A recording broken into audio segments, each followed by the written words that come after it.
Well, I'm gonna make a coffee. Do you drink Nespresso? Of course. Do you how do you fix it? Okay. Just cream, just milk, but that's it. Sometimes I splash a little cinnamon on top to be a little fancy boy. Do you see a milk frother? Froth the milk. No, it froths la crème. And that to me is disturbing. And I get it. This is an audio app. People can say whatever they want to say. I'm not trying to police people. You can do whatever the fuck you want to do. However, I was giving my perspective on it, that it's disturbing to me that this is something that people are doing with such a level of comfort. And then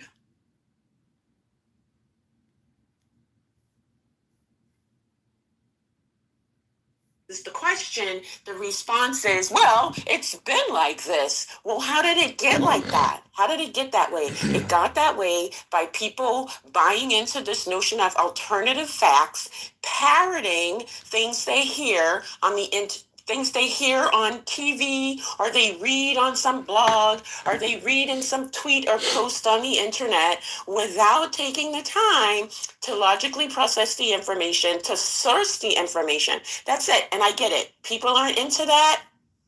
Go your merry way. Happy Friday. I was just articulating my perspective. Thank you for that. I honestly, like, at this point, I mean, I know you're right, but at this point in angle in my life, I stopped after the election giving basically any fucks to give about this.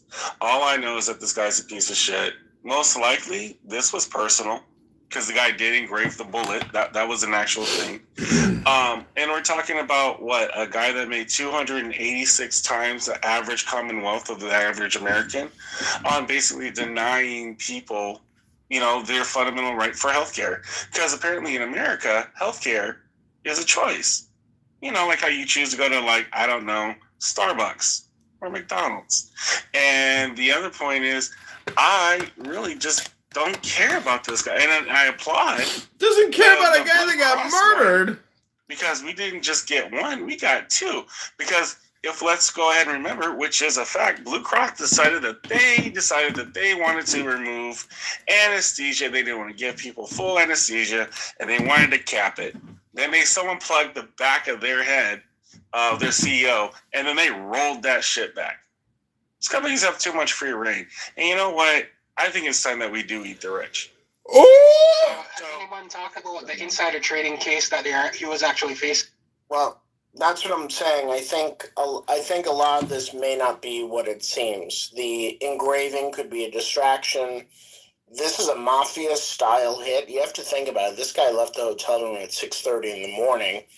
The person stalking him, the killer, had tracked him for some time. How did he also know that he was leaving at 6:30? What kind of information did he have? Did this guy go out of his hotel room every morning at 6:30? 6:30, not a lot of people are out. So there's that. But there's also the fact that the engravings could be a distraction from that lawsuit that was going on. And we also don't know. It could be, you know, a mistress, somebody with a lot of money, somebody's competitor, God knows what else. I mean, this stuff could go really deep, and there could be a lot of people involved.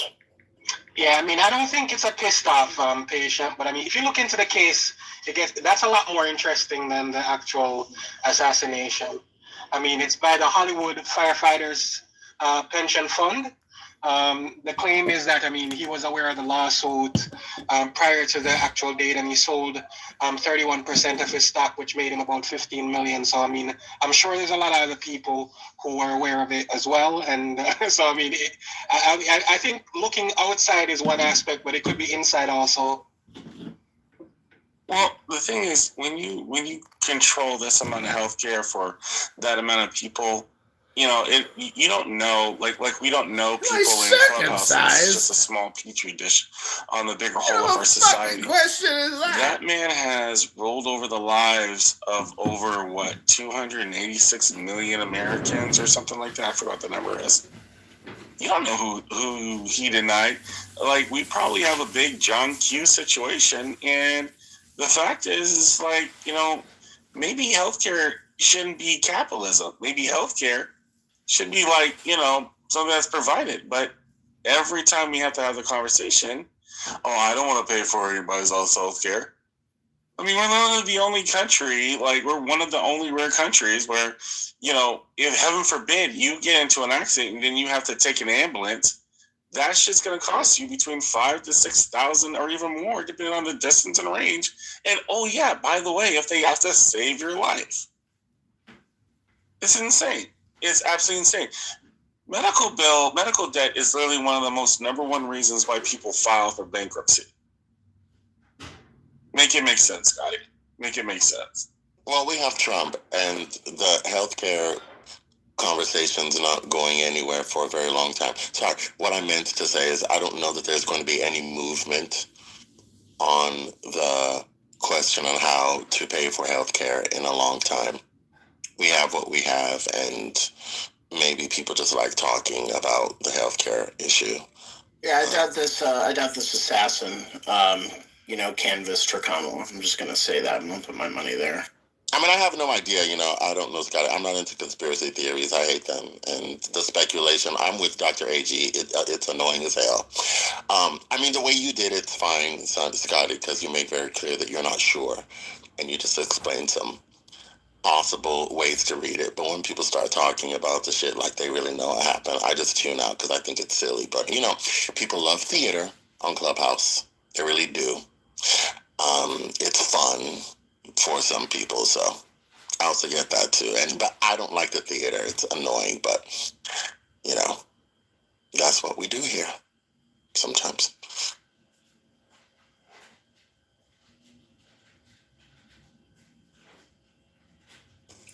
Just because one person does something doesn't mean that we do it.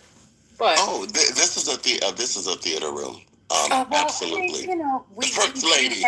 We do have, Goat and his musicals, and then he has his backup singers, Dr. AG and I, Dr. Goddess. We chime in here and there. So, yeah, it can get theatrical in here. And I think, we enjoy it from time to time.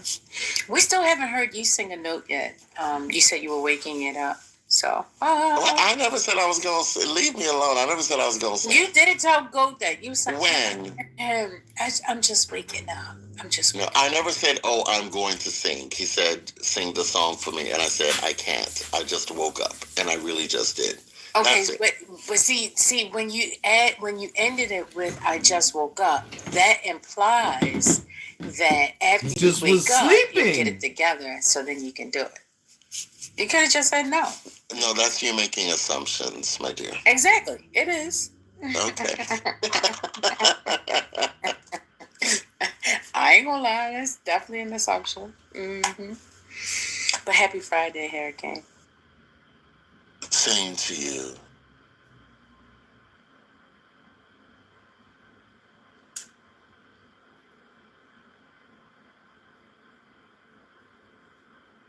So are you going to sing Otis? No, you'll have to catch me. Catch me if you can. And I don't want to boo. Yes, go ahead, Brian.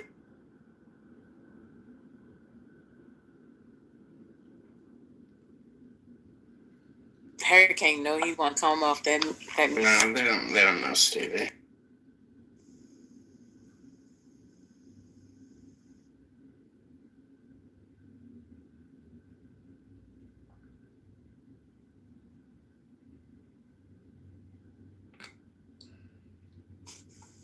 All right, so about this insurance thing, I'm trying to make the correlation that if the CEO gets hurt, how is this supposed to change something with insurance?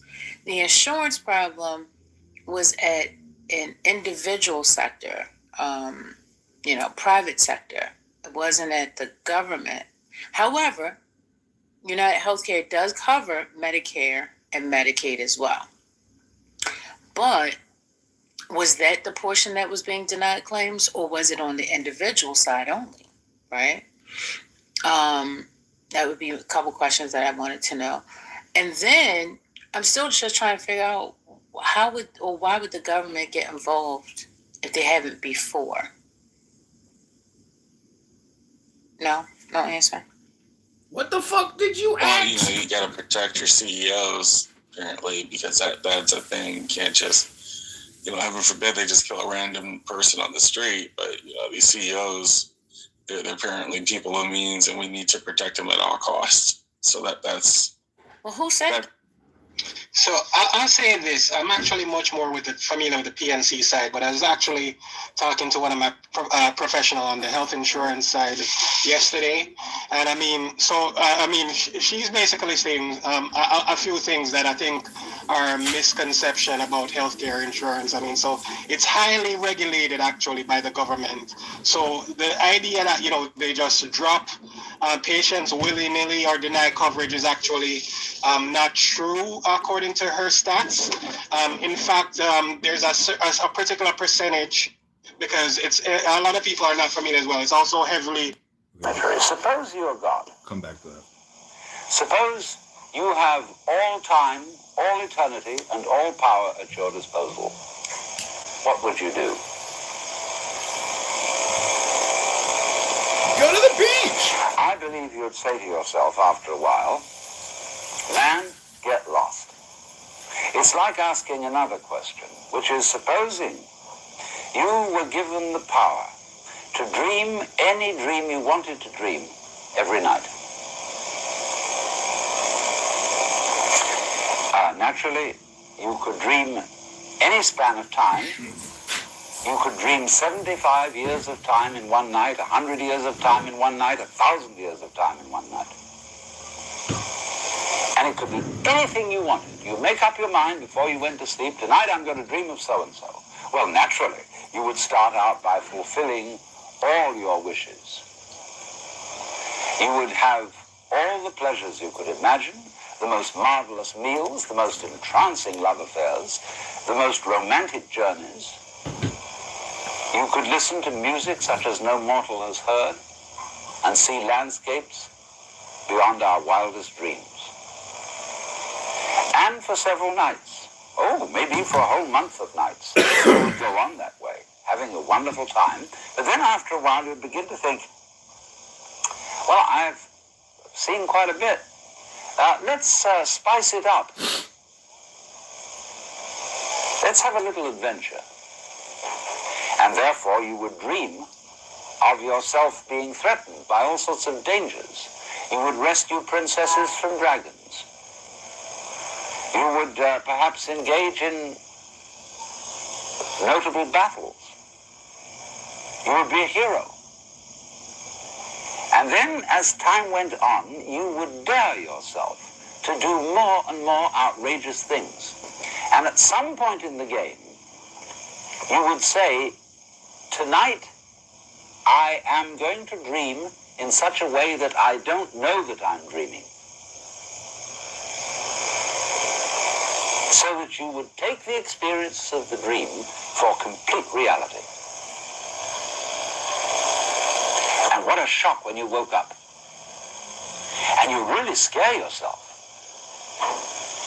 And then, on successive nights, you might dare yourself to experience the most extraordinary things just for the contrast when you woke up. You could, for example, dream yourself in situations of extreme poverty, disease, agony. You could, as it were, work on the vibration of suffering to its most intense point, and then suddenly, whoop, wake up and find it was after all nothing but a dream and everything perfectly okay. And you would say, wow, man, that was a gas. Well, how do you know that that's not what you're doing already? You, sitting there with all your problems, with all your whole complicated life situation, listening to me, it may just be the very dream you decided to get into. If you like it, crazy. If you don't like it, what fun it'll be when you wake up.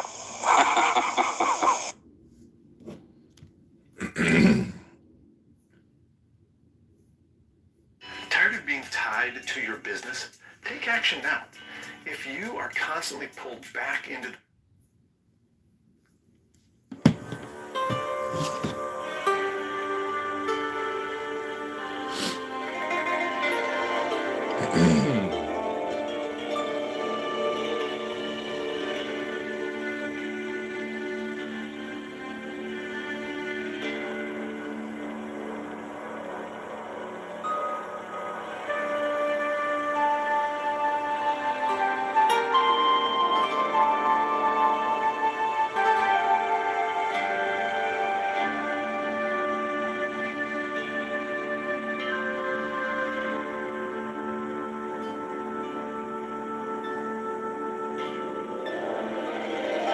invocation of Thoth.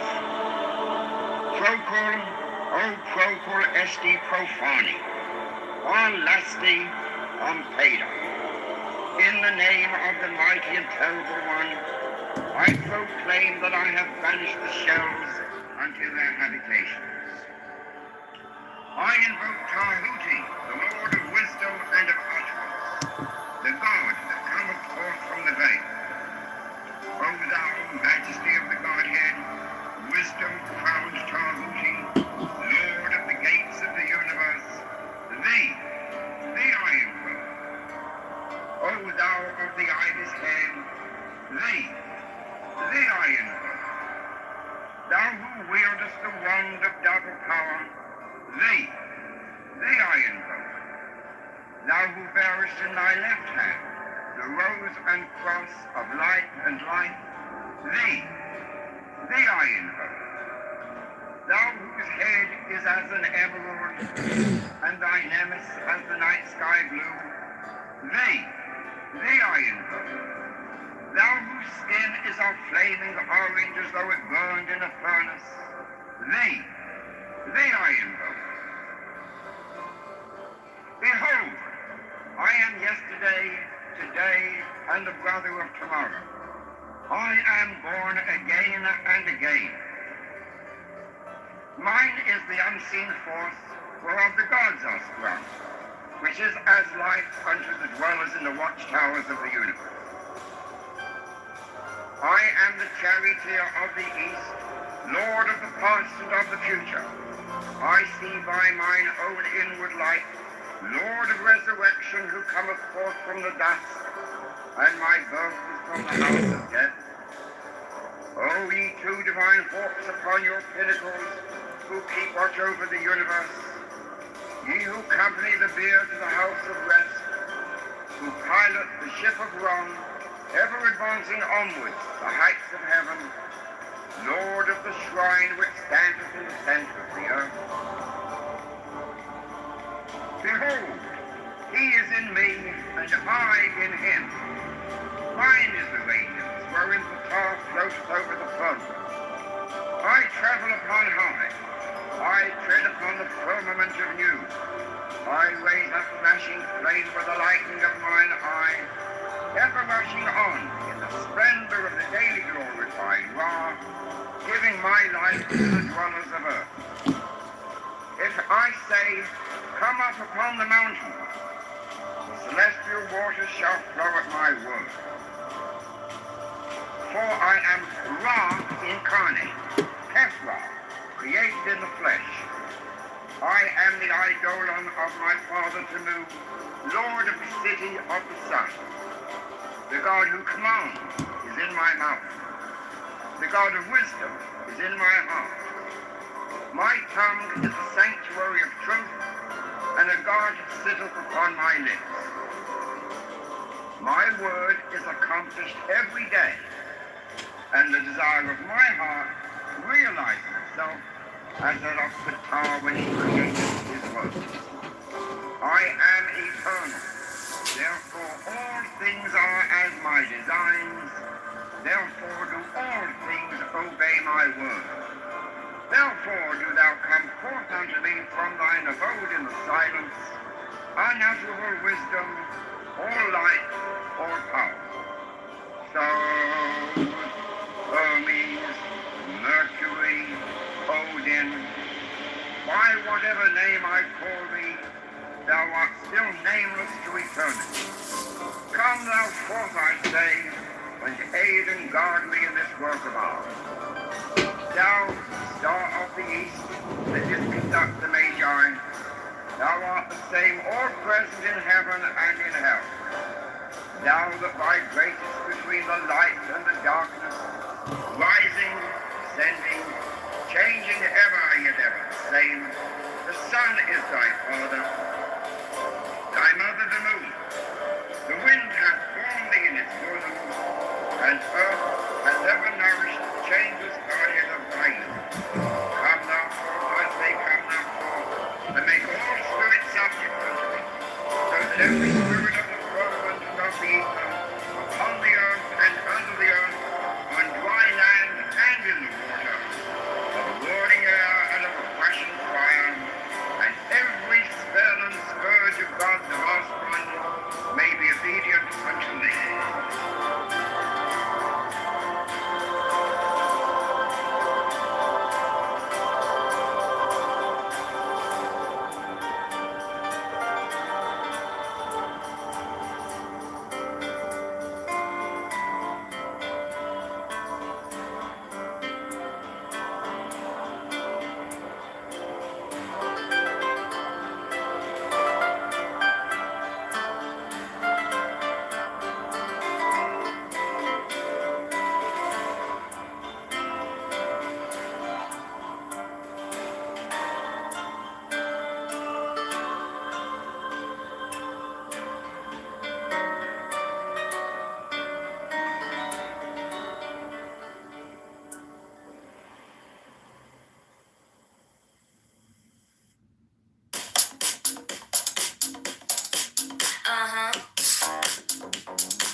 Key in Enochian.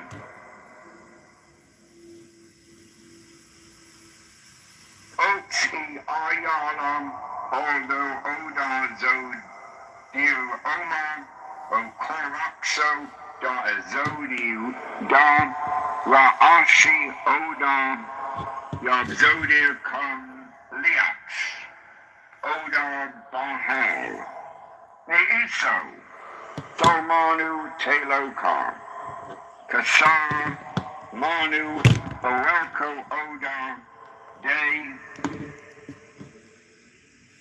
Ite, Zod, Sobar, Koremta, Igia, Riso, Bagle Abramji, Nonu Kape, Zodakara, Agar, Oda, Zoda Maranu, Odo Kikle Kaa, Zodorji, Lape, Zodorido, Noko Mada, Owatahi, Ida.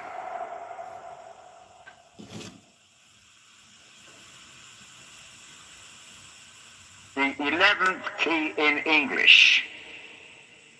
The mighty sea groaned aloud, and there were 5 thunders which flew into the east. And the eagle spake and cried with a loud voice, Come away. And they gathered themselves together and became the house of death, of whom it is measured, and it is 31. Come away, for I have prepared for you a place. Move, therefore, and show yourselves. Open the mysteries of your creation. Be friendly unto me, for I am a servant of the same your God, the true worshipper of the highest.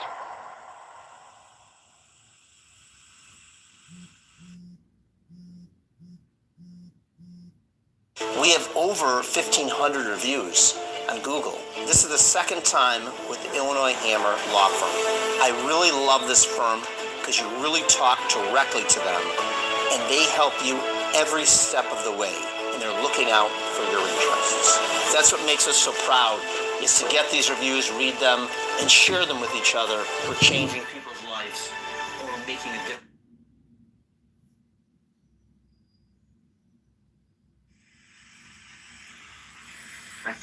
ki ininokia.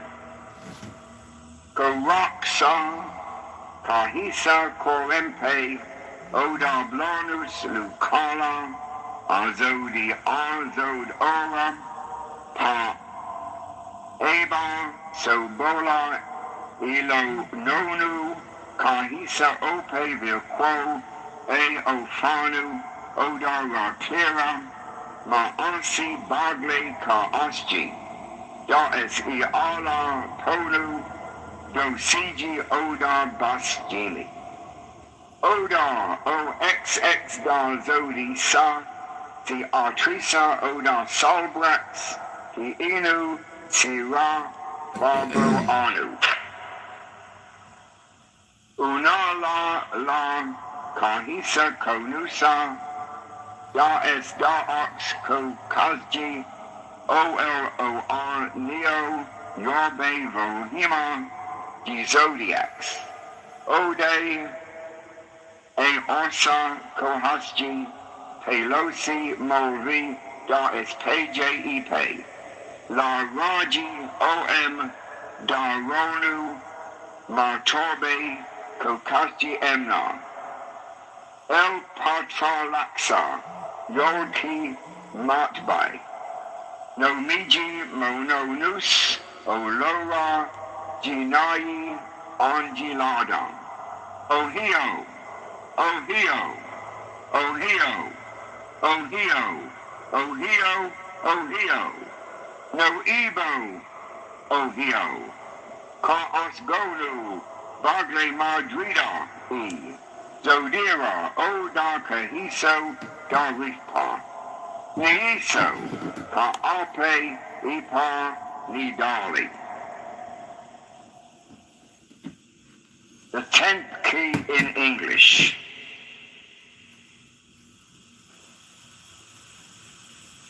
The thunders of judgment and wrath are numbered, and are harbored in the north in the likeness of an oak, whose branches are 22 nests of lamentation and weeping, laid up for the earth, which burn night and day, and vomit out the heads of scorpions and live sulphur mingled with poison.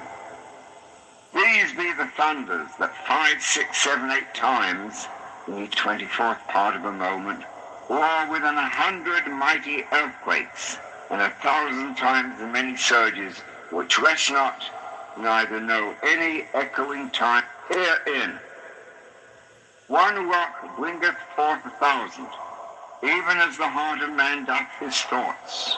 Woe, woe, woe, woe, woe. Yea, woe be to the earth, for her iniquity is, was, and shall be great. Come away, but not your mighty sounds.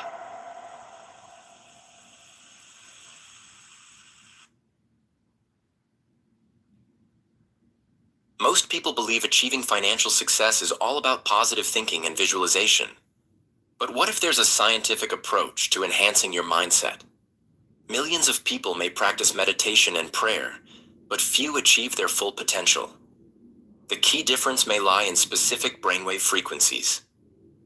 A NASA study explored this phenomenon, identifying a brainwave linked to success and creativity.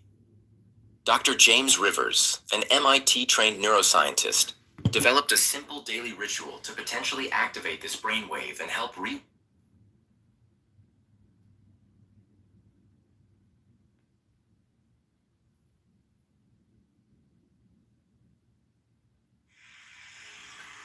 The 9th key in Enokia.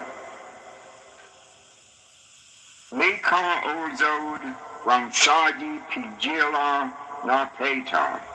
E alpore da es brinu pe. E farfafe von peho. Olani oda obzoda. Sobola upaa kahisa.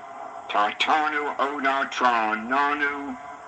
Balie, alare lusda sobonu, oda kahisa, oku kan no kodi kahi ala. Una, aldonu moma ko ostjo, te a lasa o re gineo li me lala. Ama kahisa sobeka. Ma drida zod kahisa. U anu kahisa. Avini drilape ka osginu oda butmoni pame zod umvi karnila.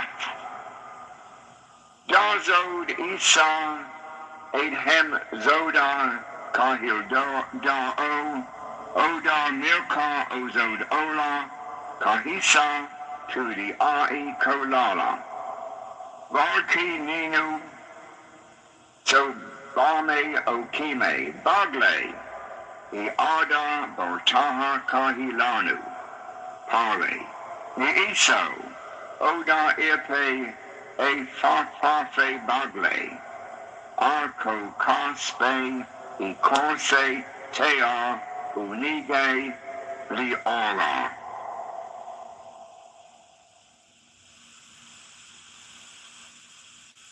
The ninth key in English.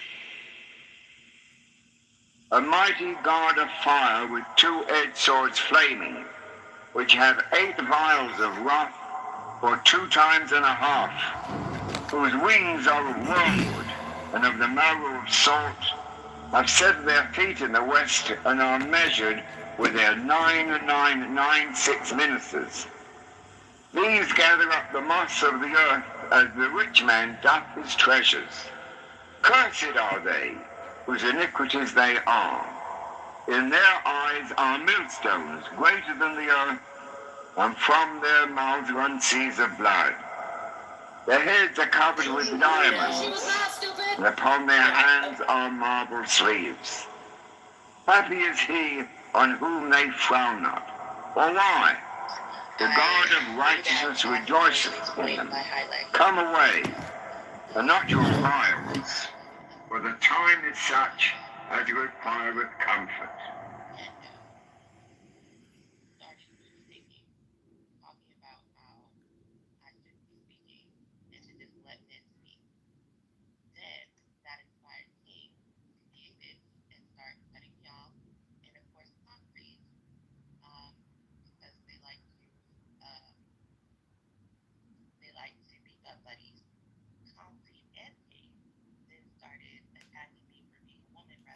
Can your management team run the business while you spend quality time with your family? Are you... Stand erect. Spread your feet slightly apart. Take a deep breath.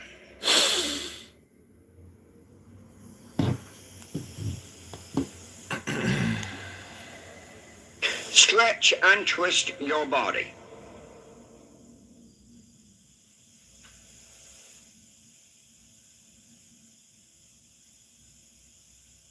Relax the muscles. Twist and stretch again.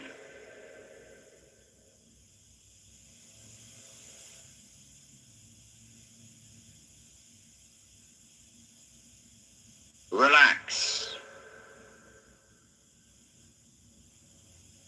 Exhale and let your body flop from the waist, dangling like a rag doll.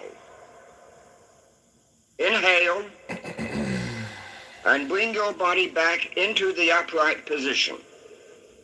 Loose and relaxed, but upright. Exhale, let your body flop again. Inhale, coming up from the floor. Exhale, flopping forward. Inhale, up and relaxed. Exhale, flop like a rag doll. In, up, 3, 4, out, flop, 3, 4. In, up, 3, 4, out, flop, 3, 4. Wiggle your body. up and down like a snake.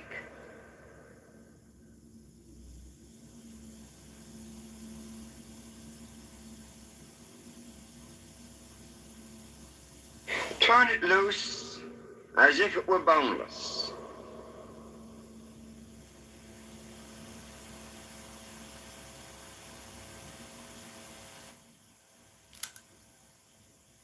Let go completely. Arms, head, neck and shoulders, all loose. No tension.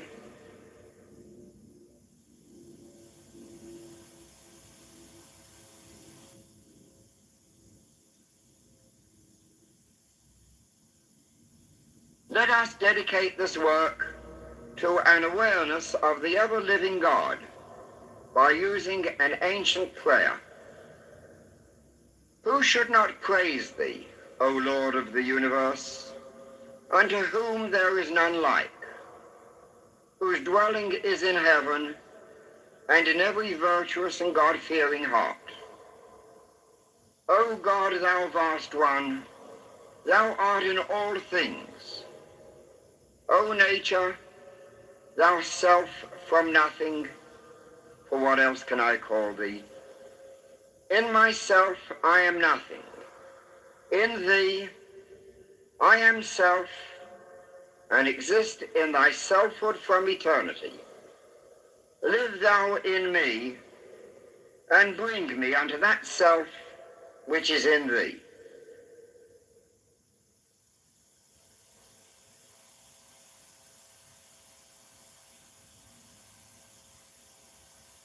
Lie down and make yourself comfortable.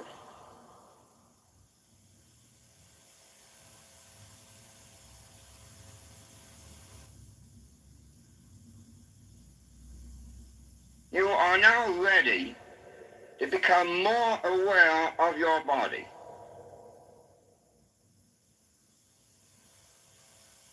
Breathe easily with the lips slightly open. Wiggle around for a moment to find that one position which is most comfortable for you.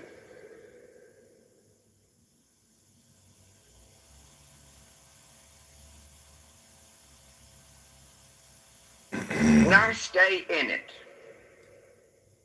Do not move from it in any way. From this moment forward, remain absolutely motionless.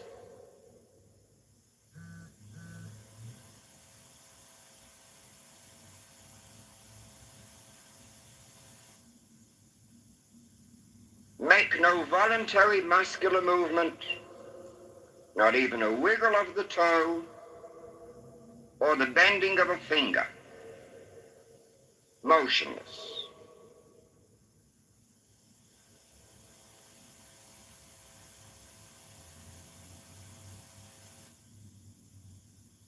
Now try to feel what is going on inside your body.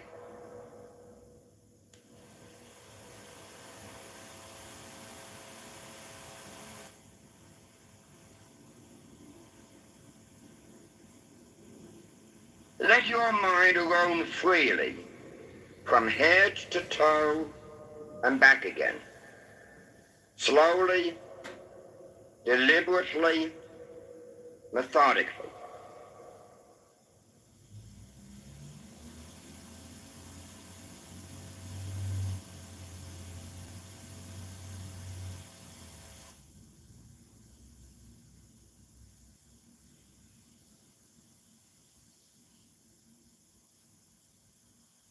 Verbalize what you do feel. Speak out loud as though reporting your different sensations.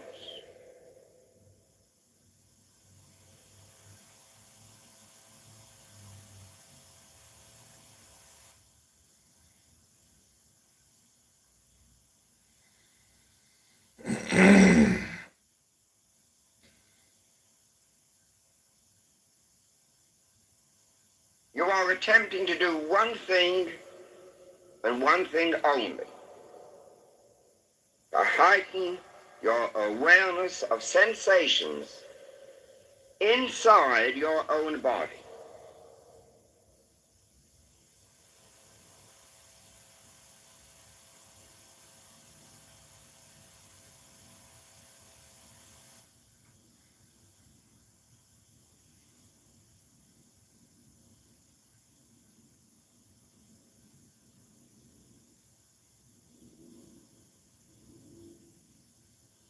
You may become conscious of an itching in the scalp.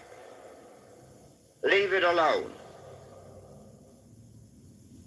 In a moment or two, it should die down and then totally disappear.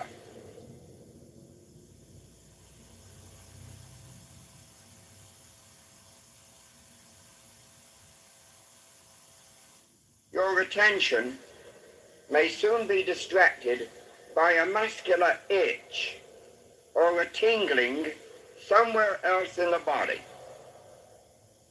Whatever it is, again, do nothing about it. Merely observe.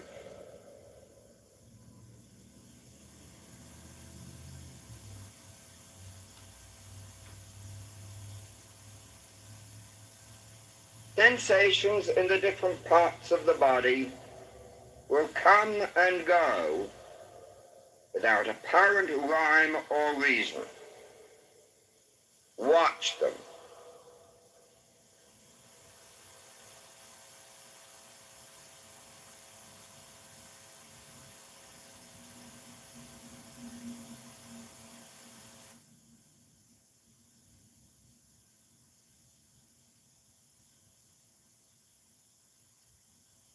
Become aware of your body as something you have lived with.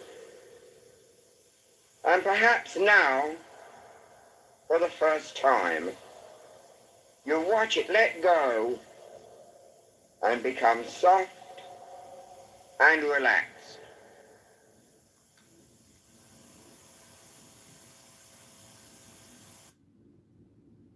The buying emotion color wheel turns skeptical, tight-fisted prospects into appreciative and happy to pay true believers.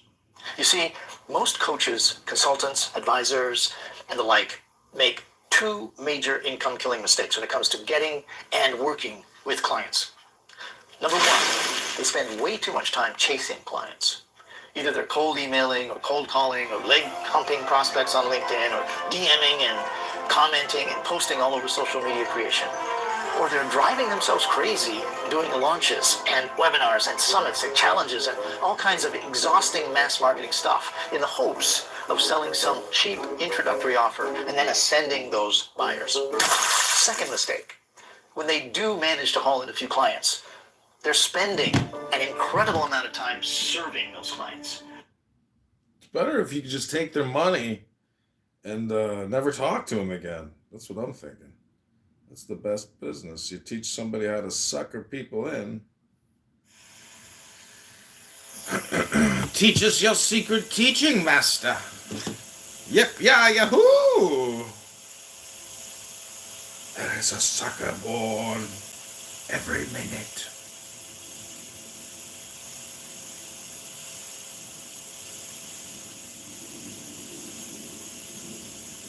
Above all, make no judgments about what you observe. Merely notice.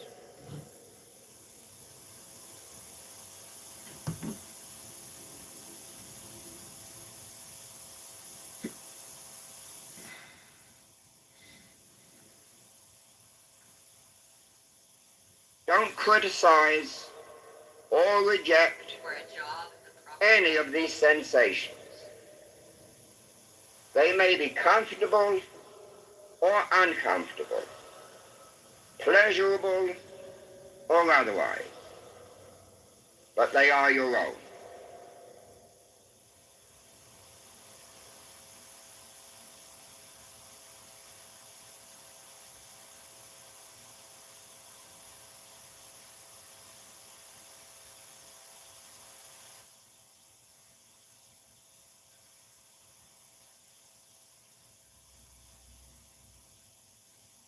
try to become keenly aware of all the sensations without trying to ignore them or to change them.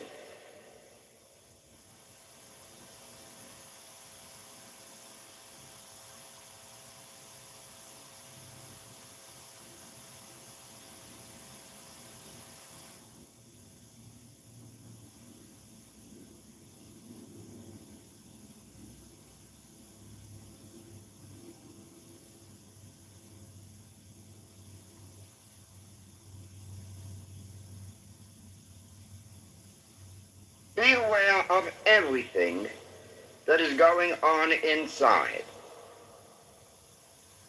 This is the process, eventually leading to self-realization, the integration of the whole man.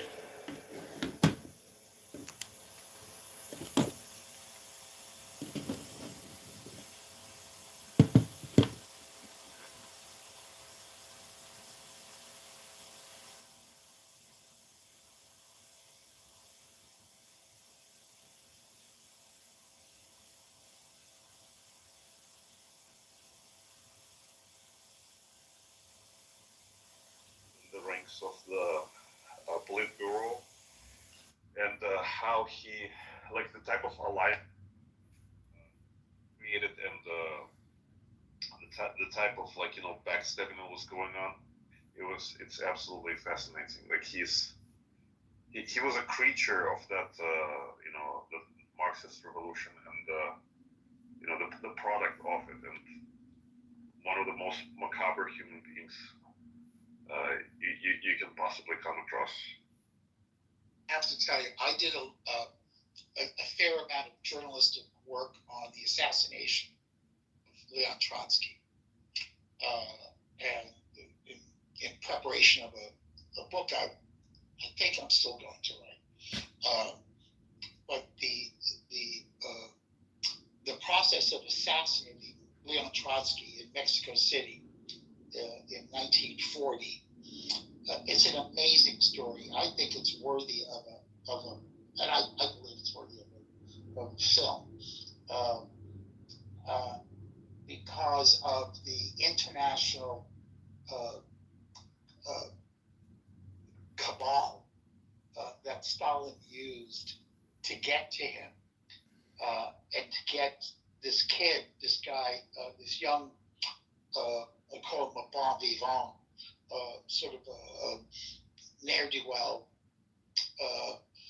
young man, to gain access to Trotsky, who was under the highest level of security that a person who was not the president of Mexico, layers of protection,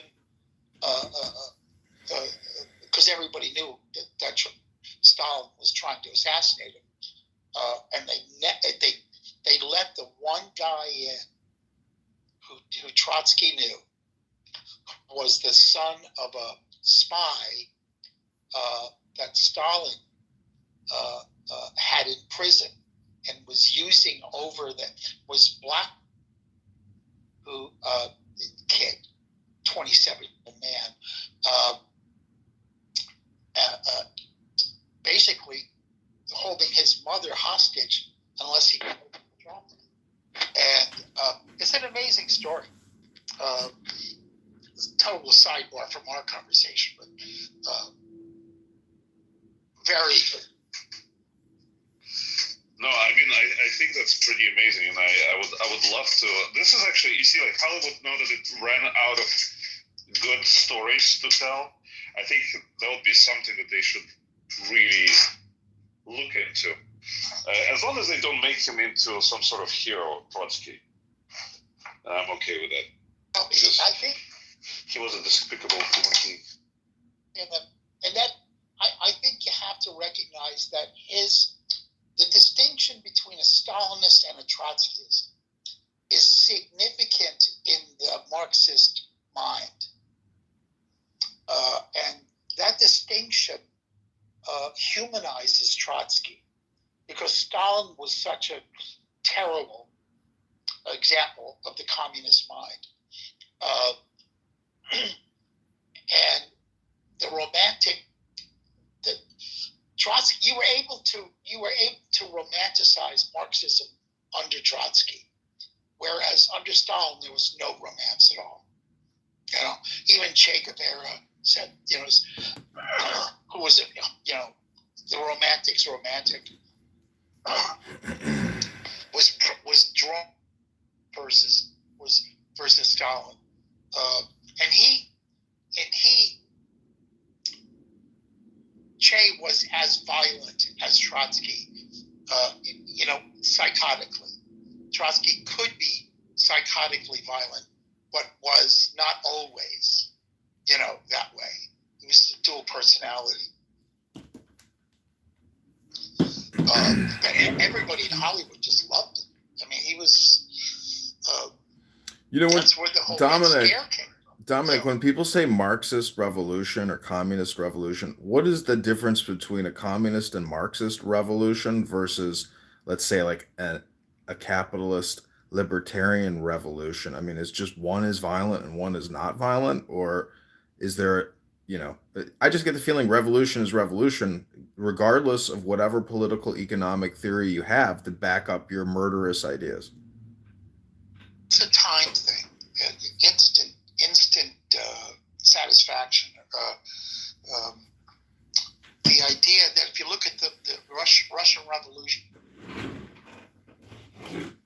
ultimately happened in an instant. If you look at it in terms of between you know, June and October of 1917. It was literally a matter of Lenin getting on a train and going to Moscow and hooking up with Trotsky and taking advantage of a moment in time. That's the kind of what do you call it, serendipity that model. I don't know how else to put it. I don't know the full history, but like Lenin and Trotsky didn't actually kill the Tsar and his family, right? It was a different group of people. I mean, I get the feeling that there's a lot of false narratives with regards to the Russian Revolution, like the Navy taking over first. I mean, it makes it seem like they went from point A to point B to point C to point D, and this is how it all continued to progress. But I mean, it's not a authentic revolution or a natural revolution of progression. I mean, there's vying political parties in the same way that Germany was, the Nazis were fighting the communists there. So, I mean, it's fascism. Germany defended So to clarify, Germany defended itself against the Marxist revolution before, in like 1914, right? They put it down. There was an armed revolution in Germany in 1914 that was defeated. Lenin was defeated. Trotsky was defeated in Germany. But okay, so just that's it. So just to clarify, what happened in Russia is that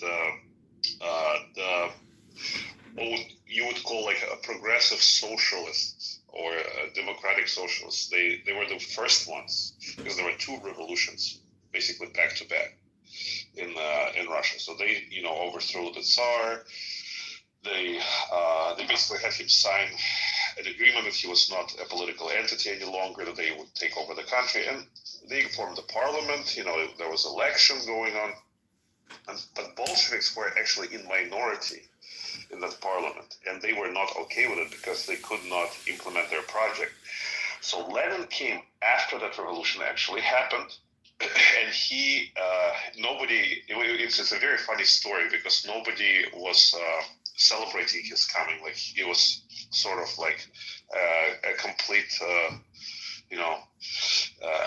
a complete blowout for him, because like nobody was expecting him. Like, a revolution already happened without him, and he needed to be the Bolshevik revolution. So there was a second revolution that overthrew the democratic socialist forces, you know, canceled the parliament, and took it under a dictatorship of the proletariat, sort of speak. So it is a very interesting part of history. And then after that, Bolsheviks basically engaged in terror.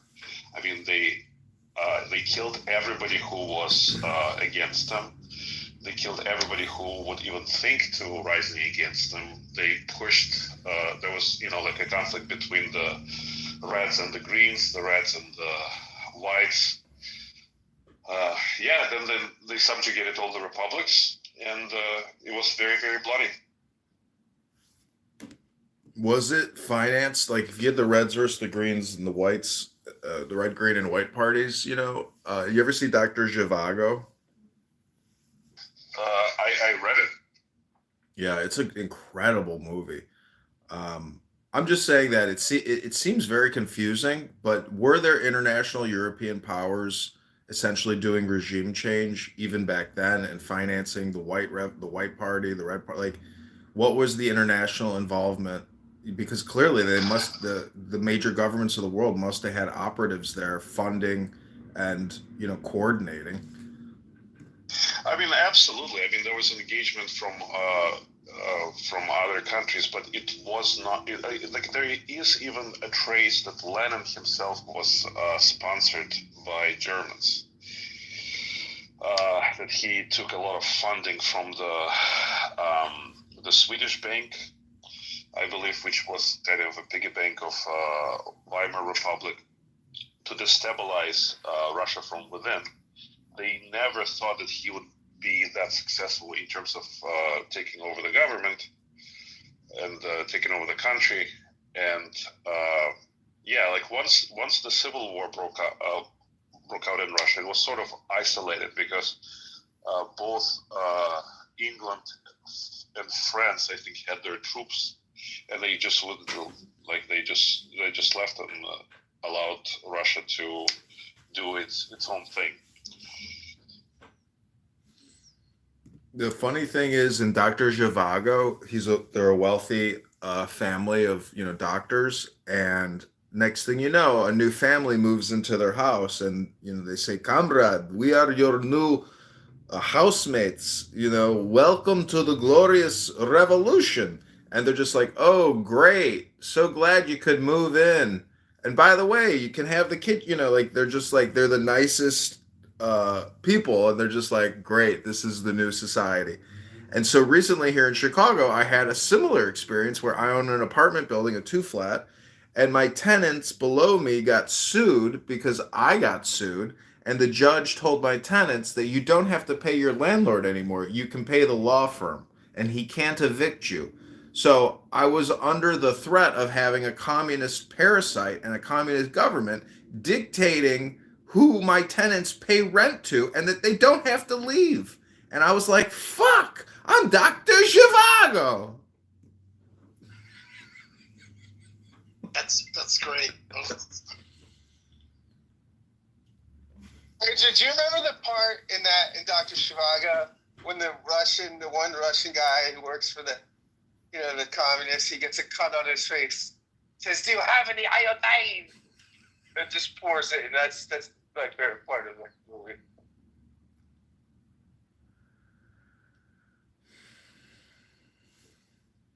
So how do you view Putin, as a historian? Because when he sat down with Tucker Carlson, I believe that all communication is hypnosis. And so Putin, just like the movie The Deer Hunter, he basically told everybody about a wedding for an hour and then went into the meat and potatoes of the situation now. But he refused to discuss anything in the present until he felt that he thoroughly explained the history to where they are, why they are, etc. So how would Putin discuss the Russian Revolution? I mean, it seems to me like he has the belief that it was a tragedy, a travesty, and that the reason why he's so autocratic and I guess fascist, you could say, is because of international regime change operations, influence, chaos. And so it's better to have the one authoritarian leader in government to prevent the crumbling again of what they believe they have built.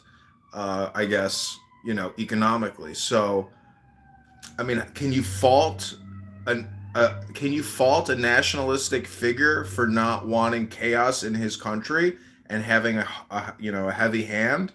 I mean, I don't know. Is that what Donald Trump is going to become? So there's a misconception, I would say, about the way he maintains power in Russia. In fact, he is one of the biggest chaos creators inside of the country itself in order to maintain his power. I mean, it goes all the way back to Chechen wars and the Russian Secret Service basically engaging sabotage and civilian deaths inside of the country to kind of create support for the war, for the second campaign and stuff. I mean, he is one of the more despicable figures of our current time.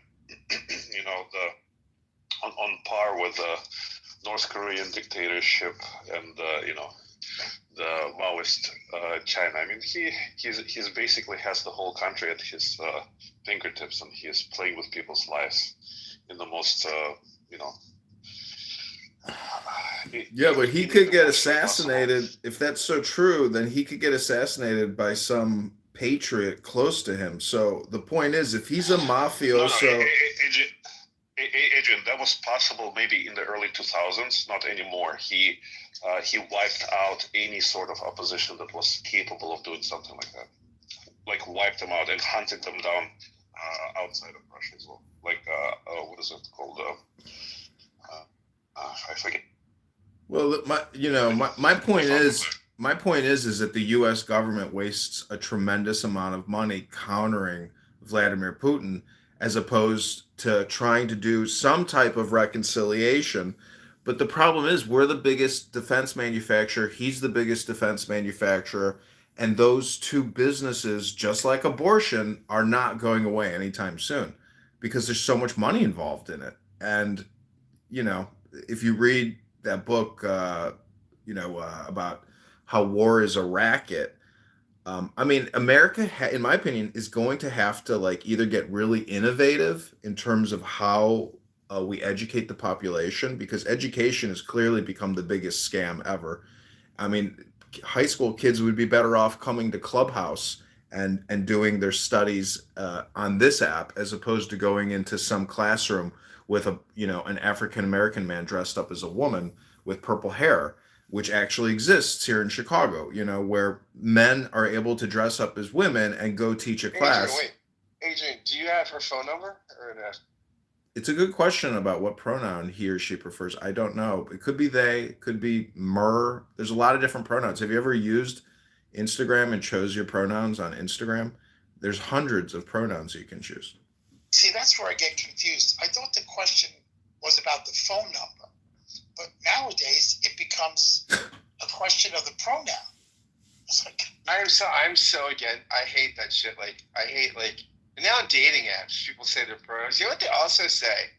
I've been on a few apps because I'm single, and I haven't been a huge online dater. But now they're like Zionist, swipe left. Yeah.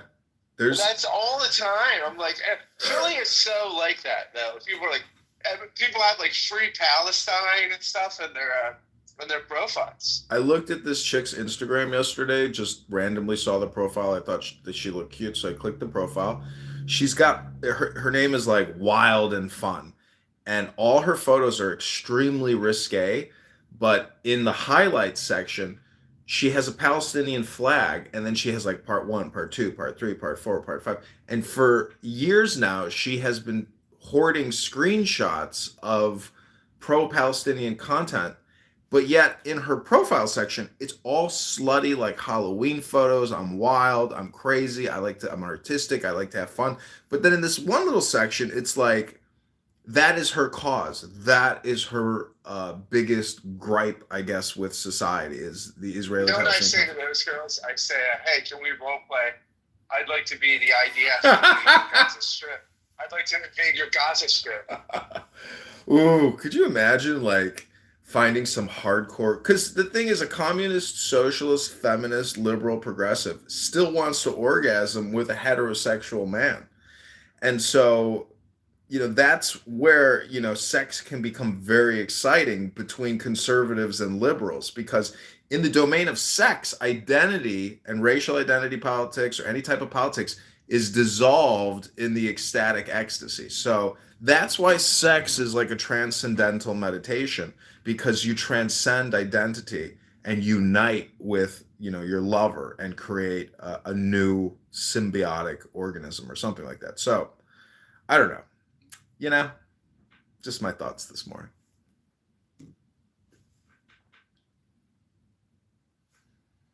It would be a little bit like a Trotskyite making love to, I don't know, Ayn Rand. Wow. I always have a conservative pickup line for Issa every day. One day I was like, "Hey Issa, you're so hot, you made Atlas stop struggling."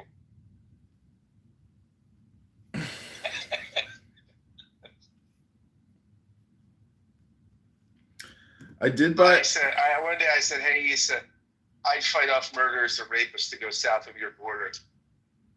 I did read in a Karl Marx book that I bought that the only way to affect communism is to use fiat currency to degrade the value of the fiat currency. So hyperinflation is one of the stated goals of a Marxist, and that's the way to create a socialist, communist, society. And isn't that, it's kind of ironic because you don't think of bankers as being communists, but according to Marxian theory, only through fiat currency can you actually achieve communism. So, I mean, when you look at the Federal Reserve and you see that, the US government borrows tens of trillions of dollars and that we're 40 trillion in debt, or we owe 10 trillion to the Federal Reserve or whatever it is. Well, the big criticism has to be the Federal Reserve and all of their offices and all of their employees and who they communicate with and what they do behind the scenes in secret meetings, unrecorded meetings. What do they do internationally? What are they doing in Europe? What are they doing in Australia? The Federal Reserve has employees everywhere, and they have a pension that will always get paid because they're the money printer.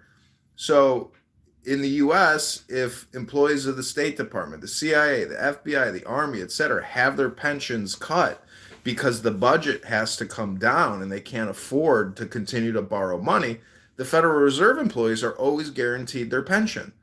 So there's like a total double standard. And I think if you look at the numbers here in Chicago, every 80 cents on every dollar that gets paid out monthly, which is about $1 billion a month in pension payments, 800 million of that is borrowed from Chase Bank. So it's totally insolvent, all these unfunded liabilities, and the federal pension has like a I don't know, like a multi-trillion-dollar unfunded liability. You can go to usdebtcollect.org and look at the numbers, but if there is not a reduction in spending and an increase in taxation, you can see that within just a few years, Social Security fails. All of these payment schemes fail. Like they literally cannot afford it because the interest on the debt at $1 trillion is just expanding. And so we're entering Weimar Republic. Like we're at the beginning stages of a hyperinflation event based off of even just pension funding. But also the influx of international dollars coming back to the U.S. So really, the big indicator is always the stock market, and the stock market now is at an all-time high. Bitcoin is at an all-time high.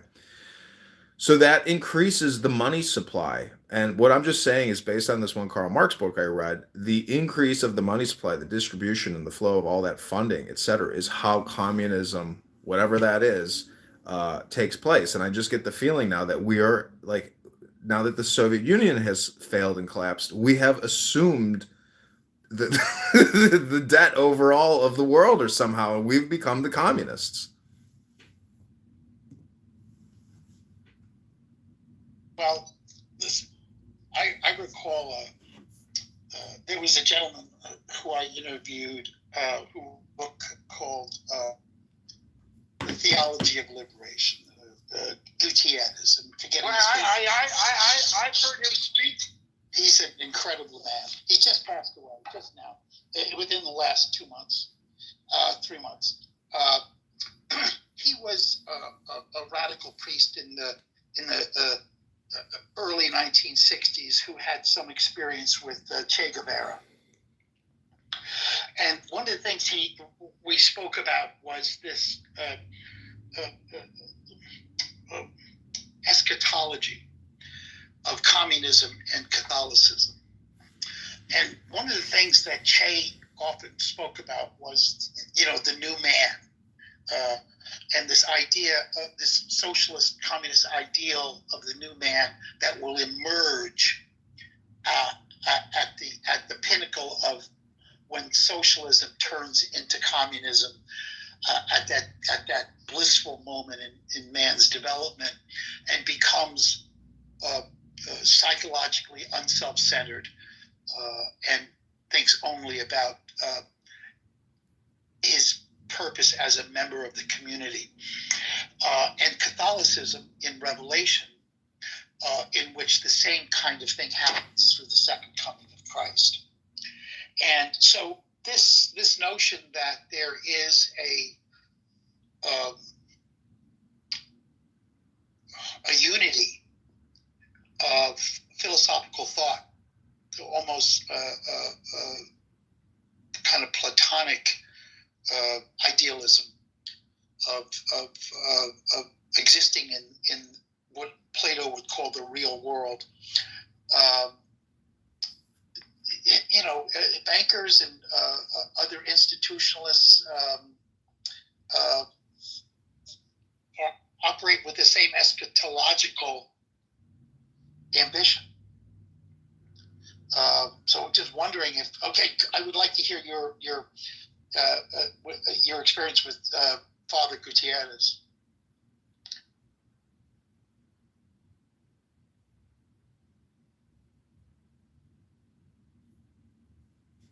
So wait, are you saying that there? I mean, I've read Gutierrez, and I heard him speak once at the American Academy of Religion when he was pretty old.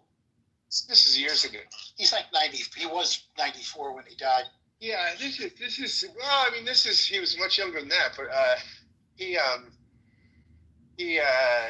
there was like a panel discussion in honor of like an anniversary of Theology of Liberation. So he responded to a bunch of people.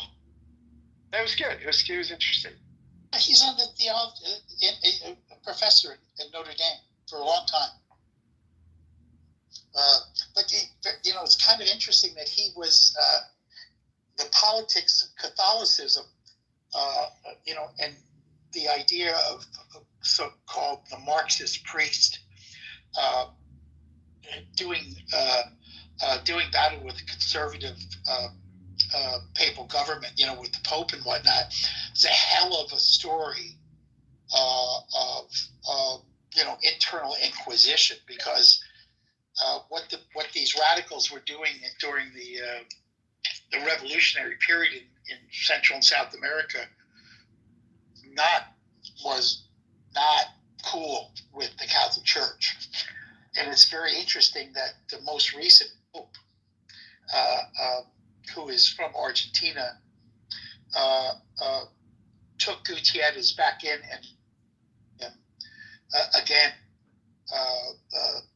because he's of the same sort of, I don't know what you call it. There's this whole Catholic thing about the preference for the poor, which Gutierrez was an apostle of, and that the Catholic rely on the next life as its only interpretation of human liberation, that it has to have meaning in the material world.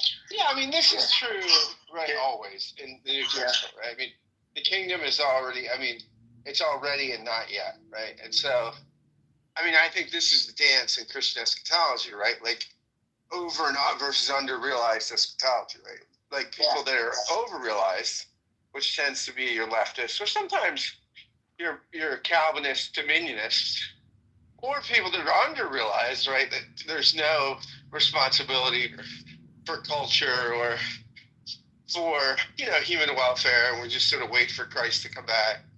I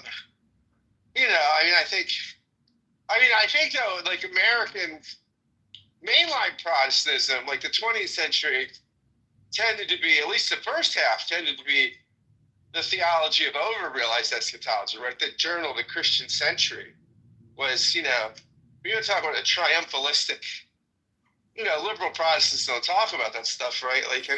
That's why that magazine was named, because they thought the 20th century would be the Christianization of the world. And these were good mainline liberals that thought that, but liberal back then would not be. Would that be very different than it means today? These guys were still relatively closer to Christian Orthodoxy than the average mainline Protestant now. Classically liberal, you mean? I've been worshiping at this little Episcopal church, and I went to their noonday Eucharist, and one of the priests admitted to me she doesn't believe anything that the New Testament was all made up by a bunch of men. I was like, all right, just hold your peace and give me the Eucharist, okay? They could say the same thing about the Old Testament, I guess. I don't even know what she wants to think about that. Yeah. But how do you view transcendental meditation? I made the case earlier that sex is an example of a TM experience. And when you have sex, you make a baby. The whole universe is trying to create a baby. So, when a woman says, "Oh, this is all just a bunch of bullshit," but yet she is actually doing it, says she doesn't believe any of it. But the point is the symbols, and what is the intelligence within the symbolism of the activity.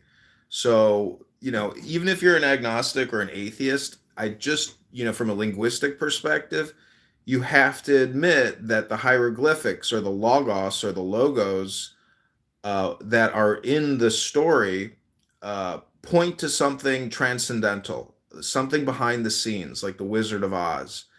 And I can see their perspective when they say this is all bullshit, but that's like saying words aren't useful tools to try to grasp at something higher or even for artistic endeavor. So that's always my critique of atheists, is that there is still a linguistic aspect which you can't deny has significance and value.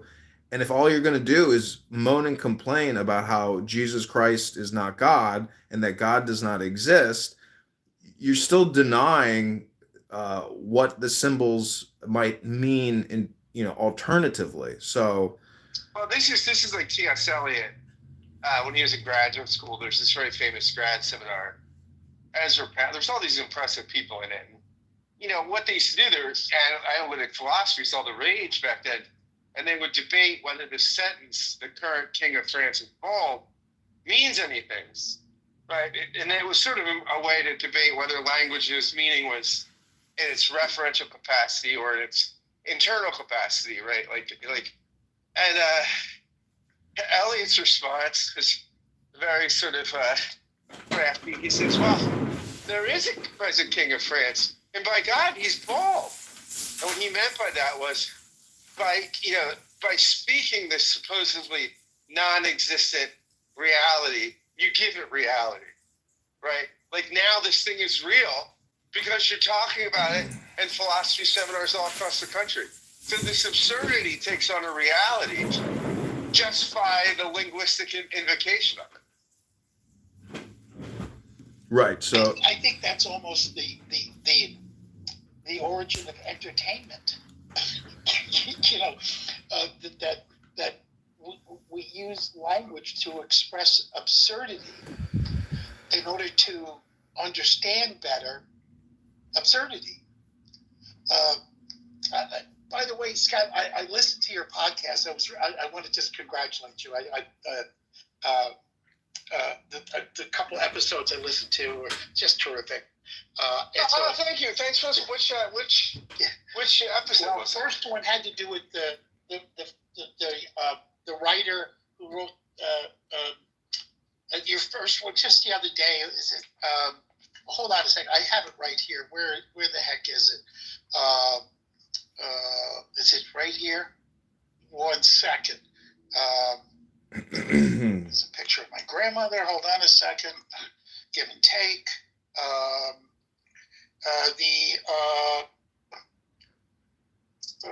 Todd McGowan. He's great. He's a great guy. Yeah. Just very authentic. I guess he comes off as very authentic in the media. You know, and I thought that was very. And then the lady who was talking about theology without God. Oh yeah. She's like an atheist. Yeah. So there, even the title was kind of like what you were just talking about. When we use language to juxtapose ideas.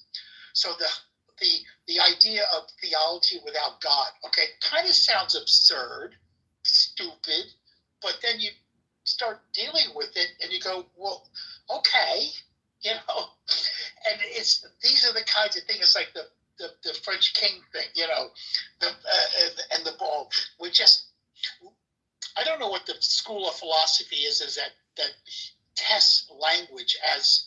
I always go back to Plato, who made the point that, you know, real reality is inexpressible through language or any other medium, and that we are stuck below the line, the divided line, in trying to use imperfect creations in order to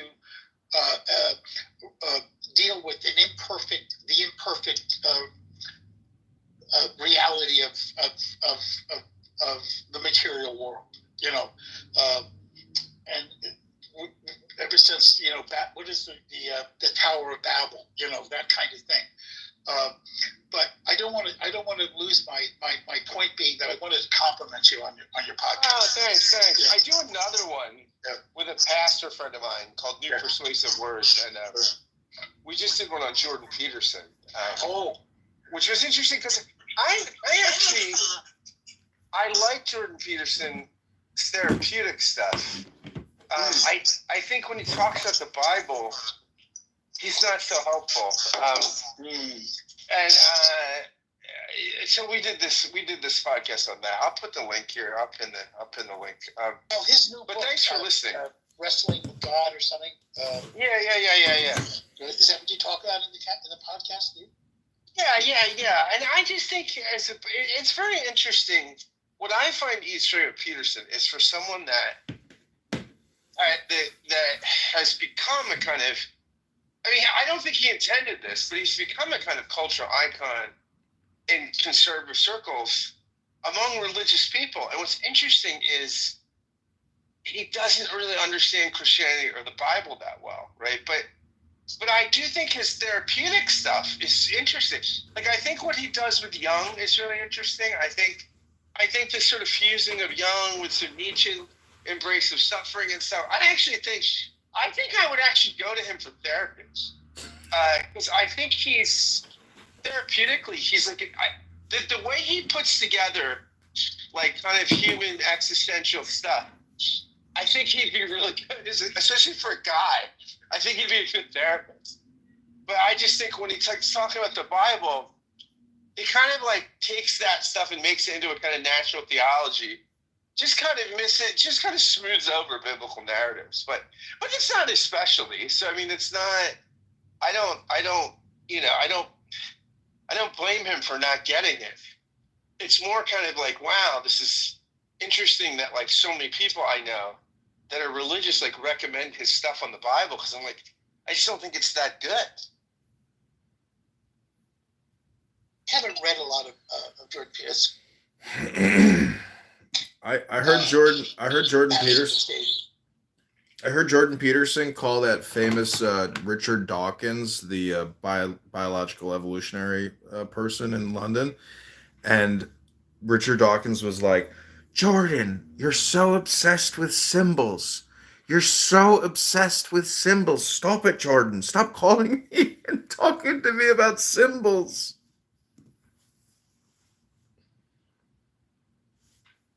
and he's like a famous atheist. Him and Christopher Hitchens. Like, how do you view atheists? You know, I mean, in light of like people on this app versus people like Christopher Hitchens, because Christopher Hitchens, his critique of Islam was very harsh, and you know, there you can go on YouTube and watch just you can watch him just tear down Muslims and you know call them a bunch of scam artists, and you're like, yeah, that seems kind of true, like you're supporting terrorism.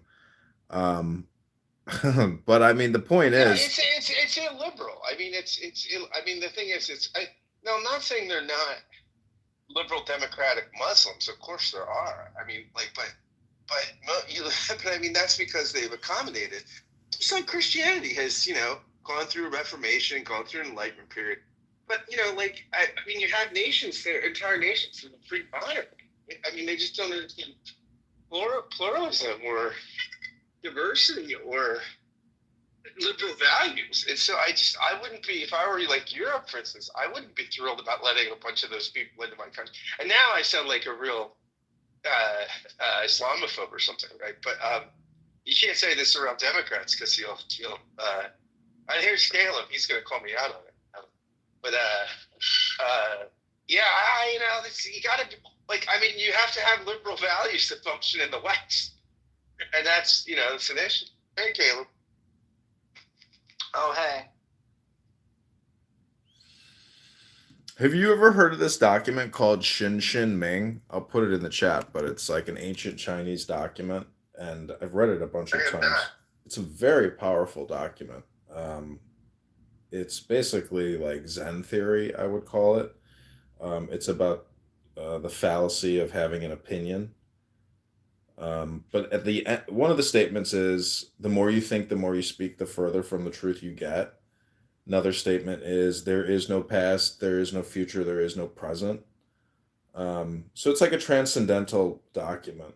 I'll put it in the chat. It's called Xin Xin Ming. It's a very powerful document. And I don't know if you know who Ram Dass is, Jewish guy who became a Hindu Dindu, but great, prolific person. And he says that he could spend his whole life just with this one Chinese text called Xin Xin Ming, which means faith mind.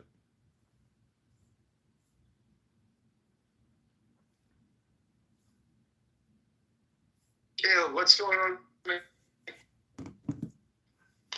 What's going on with what? How about the atheists, the evangelicals? It's the same. It's the same. They're stupid. I see Courtney has really found her tribe. She really has. Ask the question, ask the Christian. Which is surprising, right? Because she, like, hates being a Christian. I know. She'd love to be. She'd love to join the tribe. She would love it.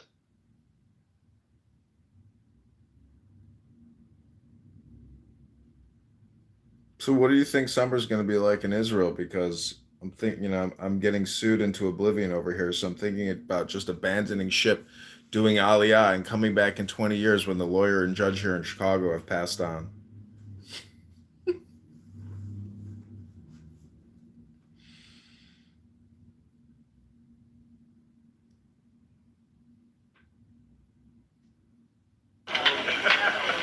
So did you say you're being sued on?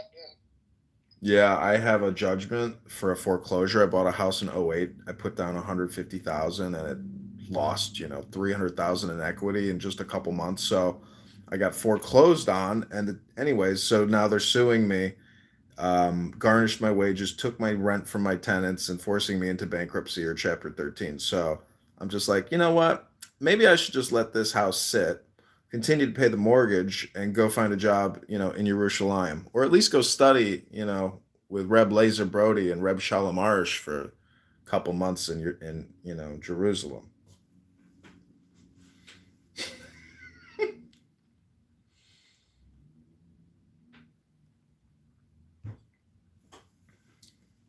I'm being facetious. I wouldn't actually move to Jerusalem. But what was I going to say? Caleb, how do you view the Orthodox, like the ultra religious right in Israel? I mean, do you just think they're racists, or do you think that they have like a higher spiritual transcendental self, which is not bigoted and racist? Well, I think they've decided to live in an open society, but as a closed element in the open society. So I think that's like a great mismatch. I would prefer that they contributed to the way that the whole place works in different ways. I don't know if they have any special access to anything transcendental that other people don't have access to. Because I actually don't think that they all, it's an illusion that they're all like sitting in yeshiva being all frum. Like that's an illusion. That just doesn't happen. There's like these bums who just hang out on the street. They just look religious.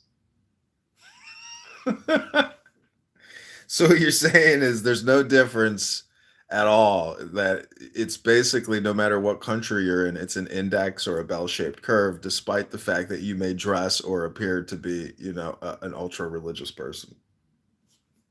Look, the outside is the outside, right? You can't know anything from the outside. Very little.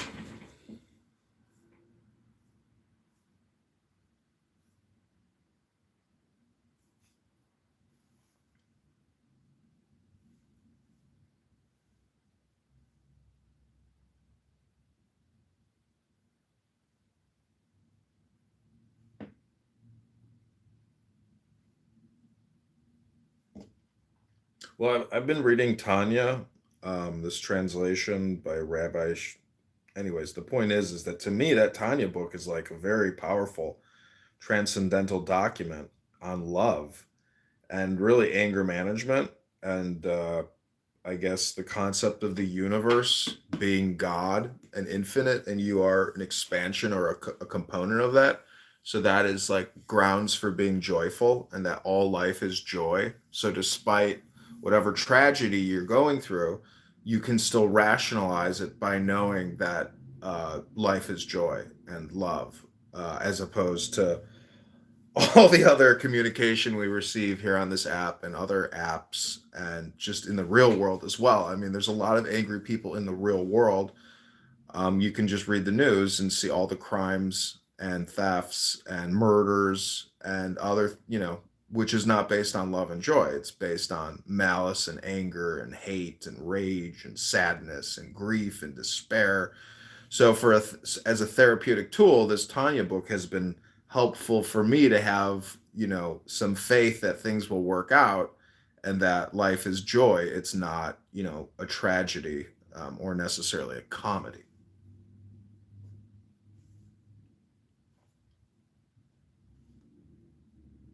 Yeah, I mean, it's very classic Hasidism in some ways. It's a little bit more philosophically minded, but it's pretty classic. But I mean, do you think the Hasidic were able to communicate that message to their neighbors clearly? Because obviously they still got pogromed.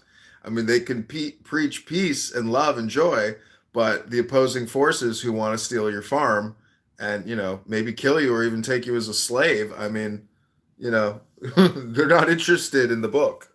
But if you're an intellectual, you are interested in other cultural books. I mean, if you've ever read the Vedas, the Upanishads, Chinese documents, Japanese Zen Buddhist documents, everything is God. That Yiddish expression, alles es ist Gott, all is God. I mean, is that not a universal concept around the world in every major religion? I think all the major religions have some aspect of that. Yeah.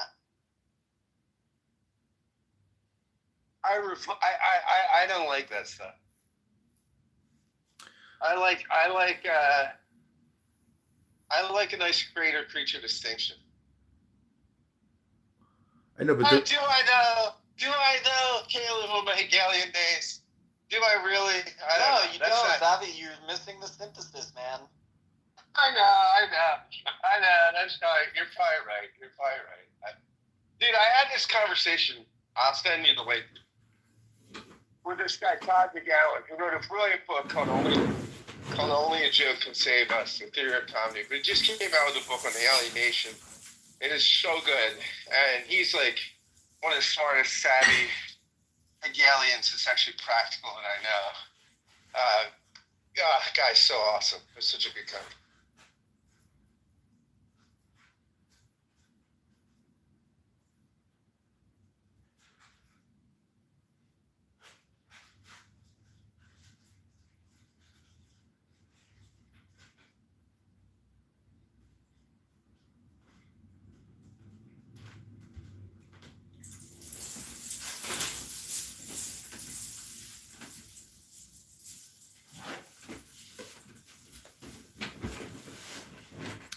Caleb, how do you think a Hasidic government would run Israel as opposed to, I guess, a Likud government? Because, Very badly. well, the question is whether it's in Israel and other countries, how does a religious government run the government as opposed to a secular government? What would be the benefits? What would be the drawbacks? I mean, for me, Benefits. yeah, The go ahead. benefits are central control. The drawbacks are it's not democratic. Okay, but what about issues like regime change, debt, banking, national deficits, They would be terrible healthcare? at it. They would be 100% terrible at it. Do you think they would be inflationists who just say, yeah, let's use as much fiat currency as we can until we can't buy anything else? I don't think they would have any economic theory. They don't know. But wouldn't they use the Bible, the Torah, the Talmud, the Gemara, the Mishnah, and every other book to form a basis of governance? Yeah, but I just don't think that it's. I think it would be very hard to apply all of that to a modern way of living. Not that it's impossible, but I don't think it's a governmental way. These things have laid dormant for so long. So, I mean, in the ancient shtetl in the 1600s, 1700s, I mean, it was a feudal society. So Hasidism was coexisting with a feudalistic society, though it was, the Jews in the shtetls were persecuted, prosecuted, abused, and not integrated into society. And so they formed their own little mini economy. I'm just saying that within that mini economy, the courts, the governance of that group within a larger group, I'm just saying like what you could pull from it and say, this worked, this doesn't work, this doesn't work, and then reformulate, based on efficiency. And that's the problem is people are just so ruthlessly efficient. I don't know. I'm just, rambling here, but. I mean, I understand what you're saying. I think on a military side, they would be an abject failure. They wouldn't be able to defend the country.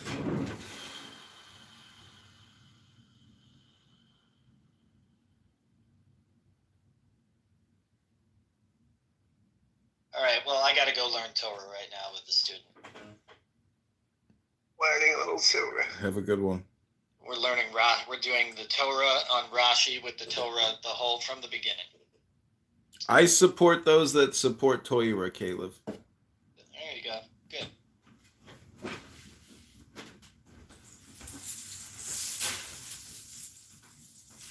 Thanks, Oliver.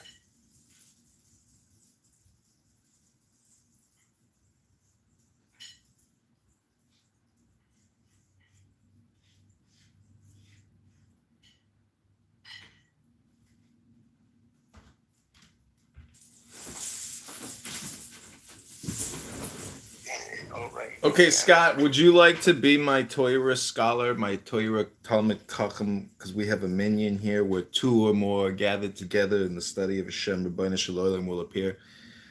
I just want to read to you a chapter from. Could I be the Torah cuckold? You can. This is called The Practice of Comprehension. This is the 17th chapter of Tanya by Rabbi Rami Shapiro and Shek the Shalomi. Take the deepest breath of the day through your nose. Hold it for 10 seconds.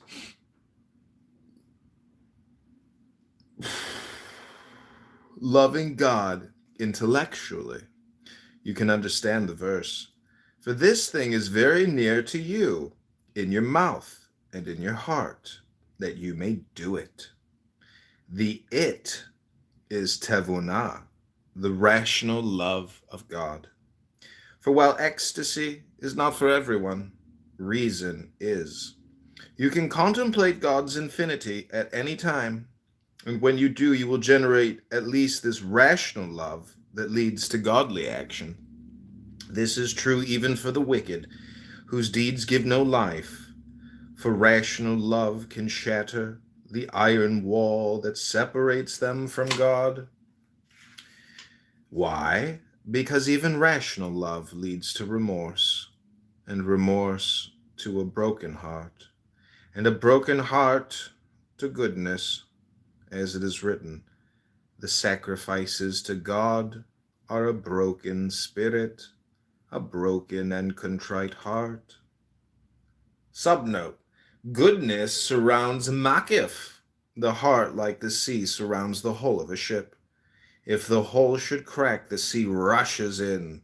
It is the same with the heart and goodness.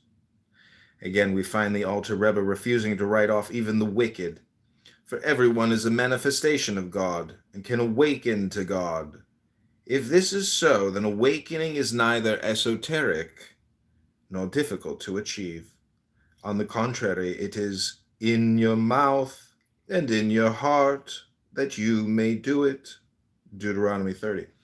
In other words, every person, no matter how alienated from God, and others he or she may feel himself or herself to be, is innately capable of shattering the iron wall of separation.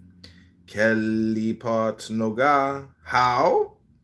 Through the cultivation of the intellect, seichel.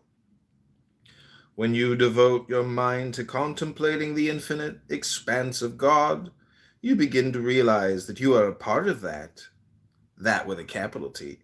Understanding that God's ahava rabbah, God's infinite love, must embrace even the most alienated and lost. You begin to doubt the absoluteness of your alienation. The iron wall you imagined separating you from God begins to crack, and when it does, goodness seeps in to the cuck and to the taint, slowly hollowing out the Kalipa Noga so that it becomes more and more transparent to the light of God.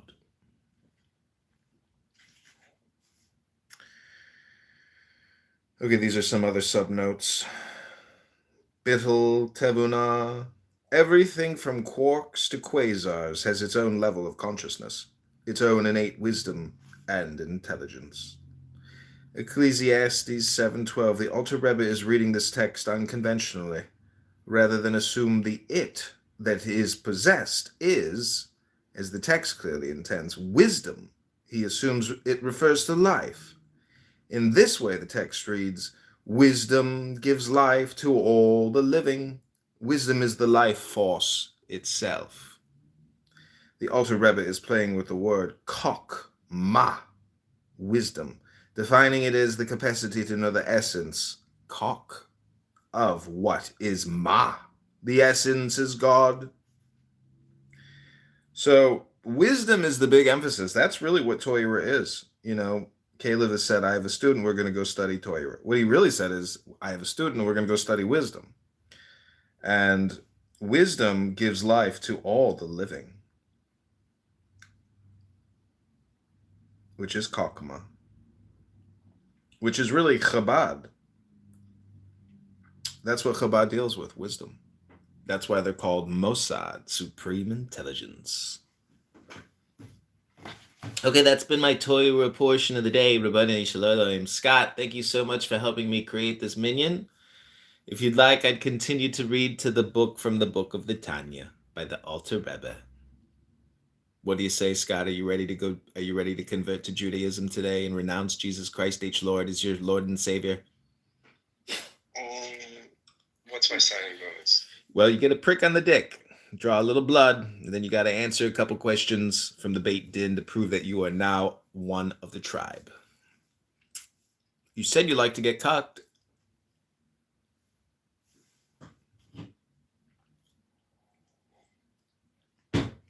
Tell you what, we'll cut you a special deal. We won't prick your dick. We'll prick your taint, because I know your taint's a little ticklish.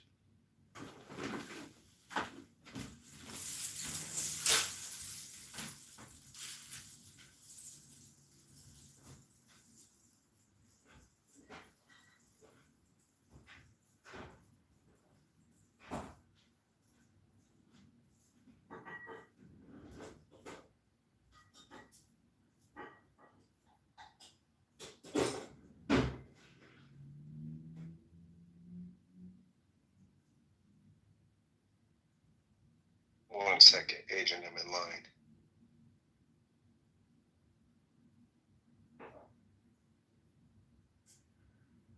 I'm at the welfare office, my friend.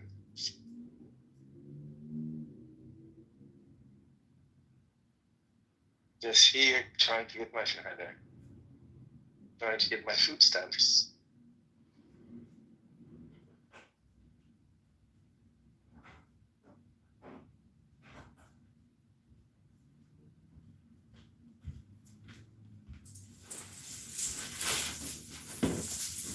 I'm back.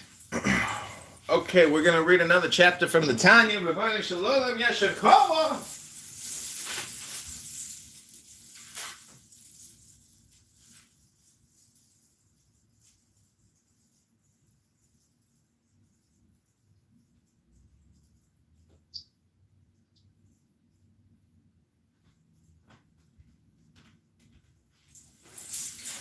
I feel like, you, me, Caleb, we're like the three amigos.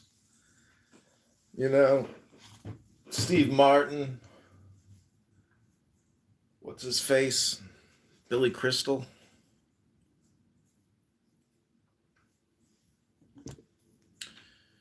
I like that. Which ones are we?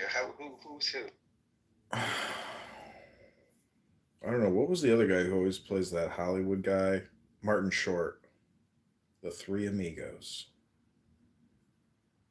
Did you ever see that movie? I love that movie. How do you know it's a male plane? The little balls. Isn't the Three Amigos just a metaphor for the three wise men? Isn't it always like these three magi? Like what? Possible. Yeah. Okay, so this is Tanya. This is Hasidic wisdom. This is called a dull heart. Just as an active and distracting mind is one challenge, a dull and lifeless heart is another. To arouse a dull heart, follow the advice of the Holy Zohar. A wooden beam that does not burn should be splintered, and a body opaque to light should be crushed. How is this done? By observing the foolishness in your thoughts, words, deeds, and dreams, and by reading the lives and teachings of saints. In this way, you will tremble and sin not. That is, you will rouse the good against the evil. In this way, you discover that the other side also serves God, offering you another way to awaken to your unity with God. It is merely being granted permission to confuse you with false and deceitful words in order that you may be more richly rewarded. This is the subnote. Timtum halev, dullness of heart, is more troubling than even the glittering ball of selfishness. The kelipat noga at its most thick and alienated. At least the kelipat noga could feel heartbreak, and through this break open to the heartbreak of others and the unity of self and other in God. The dull heart feels nothing. It has to be made to feel, and for this it must be splintered and crushed. Zohar 3. You do this by comparing your thoughts, words, deeds, and even dreams to those of spiritual giants. This will awaken a sense of trembling. You will be shocked by the lifelessness that has entrapped you, by how far you have fallen into the despair of the Sitra Achra, the other side, that aspect of you that falls prey to selfishness and alienation. And this sense of horror will in fact awaken your innate sense of goodness, the Yetzer HaTov. In this way, you will come to value the other side as yet another gift from God, for without the harrowing darkness, there is no value to the hallowing light. Just as Yetzer HaTov balances Yetzer Hara, so light balances darkness. Each goes with the other, and together they partake of the non-duality of God. God manifest as the other side, Sitra Achra, and the shells of self, Kelipat, in order to provide you with the dark against which the light can shine and be known. God gives rise to foolishness that you might discover wisdom. God allows for dullness that you might tremble with life. Everything is as it is to provide you with the opportunity to see what is.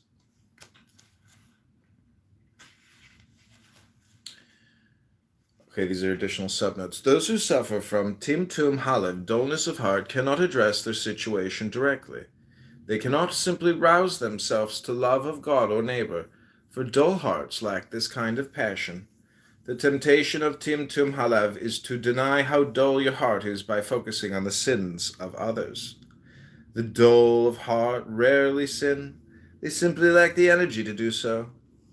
Their error is to mistake the absence of temptation as a sign that they have defeated their evil inclination, Yetzer Hara. They see the struggles of others to resist temptations and imagine themselves to be morally and spiritually superior. Their pride masks their dullness and excuses the lack of spiritual maturation. The Alter Rebbe's antidote to dullness of heart is to cultivate true humility by imagining yourself in the place of those for whom temptation is a serious challenge. In other words, he wants you to use your imagination to set your evil inclination ablaze like a flaming fire. Hosea 7:6. This may sound counterintuitive. Isn't the evil inclination our enemy? No, on the contrary. The evil inclination, properly understood and employed, is the catalyst for teshuvah, returning to God and godliness. The desire of the inclination is not for evil, but to arouse your compassion for self and others by awakening you to the presence of evil and the suffering evil causes when it isn't yoked to the inclination for good, Yetzer HaTov. Placing yourself in the shoes of others awakens you to your limitations, even as it humbles you in the face of theirs. Scott, are you still here? Have you fallen asleep? Has your taint taken over? No, its taint is golden. Okay, let's continue cultivating humility. This is chapter 30. Moving through dullness of heart rather than against it. Working with it, you must be humble before everyone. Being humble, you must not judge others until you stand in their place. There are those whose situation surrounds them with illicit delights and places them in constant temptation, and there are those in whom temptation burns like a flaming fire. You cannot know the fierceness of their struggle to resist temptation, for the inclination toward evil is unique to each of us. Therefore, weigh and examine your own place and measure your own capacity to pass this test.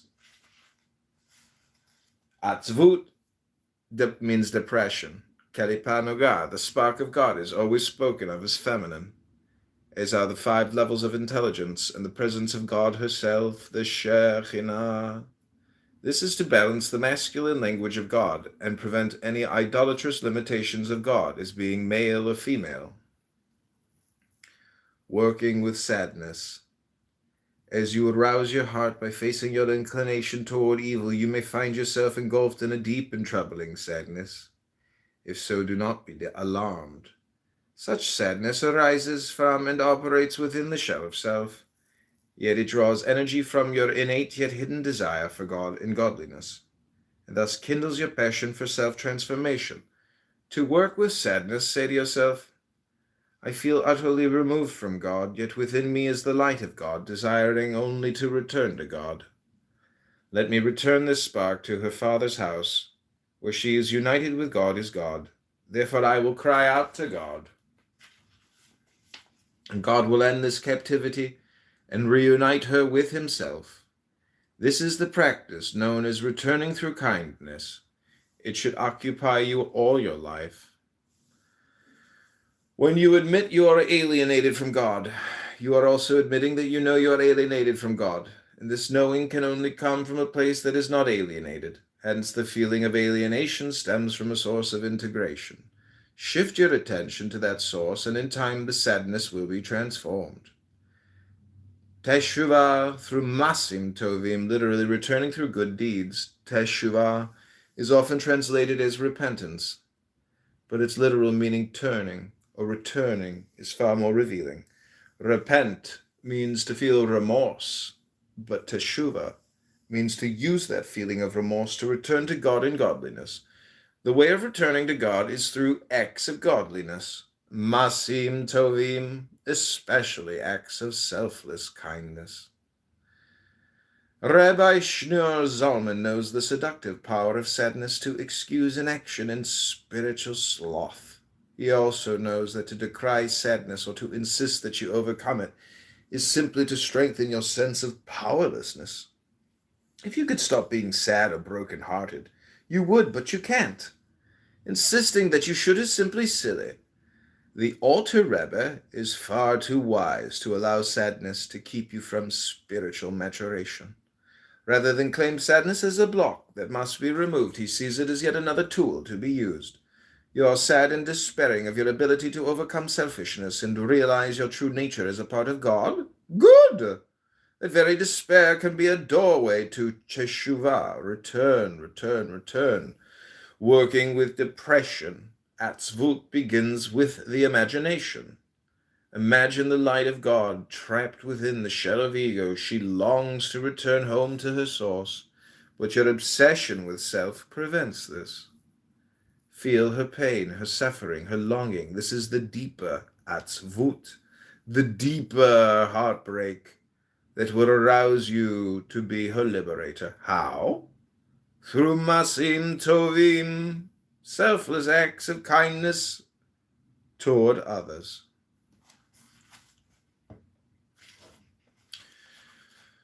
Talmud Shabbat 31a. According to the Talmud, a Gentile once approached Rabbi Hillel demanding that he teach him the entire Torah while standing on one foot.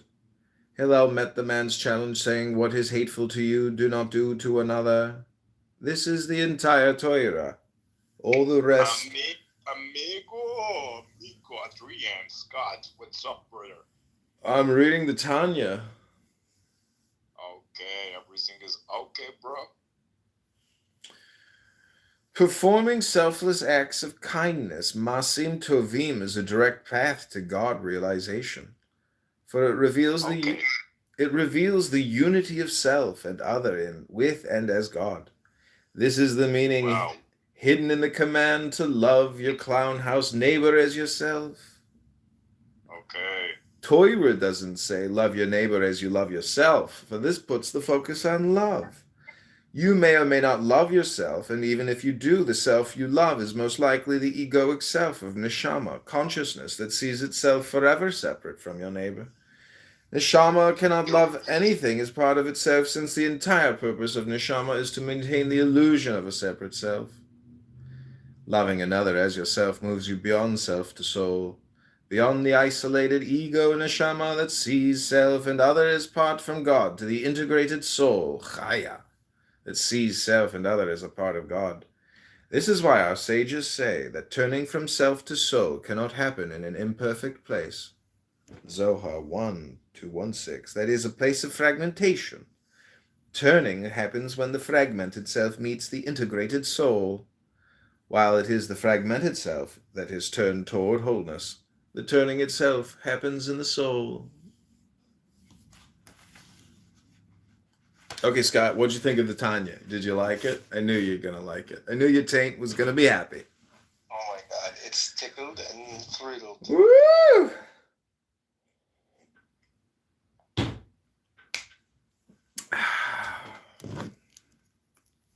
Okay, Now that we've completed our Tanya study for the day, we're going to move on to the Shema. Do you know what Shema is? Of course I do. It's love the Lord your God with all your heart and all your soul and all your mind. Especially in your taint. My taint adores Hashem. After all, it was Hashem that made my taint. Grab your taint!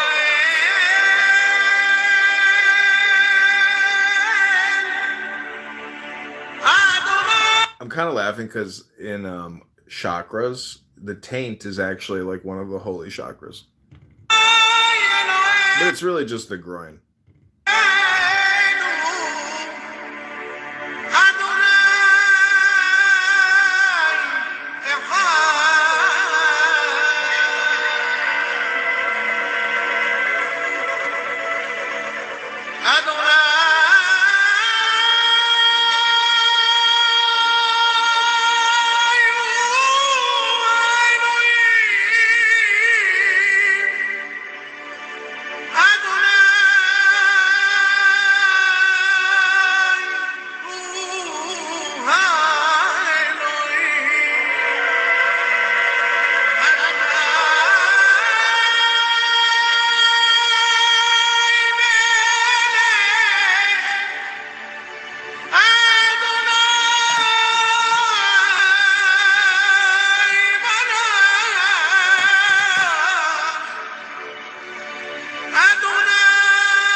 Okay, we have fulfilled the mitzvah of the Shema, Rabbana Shalom.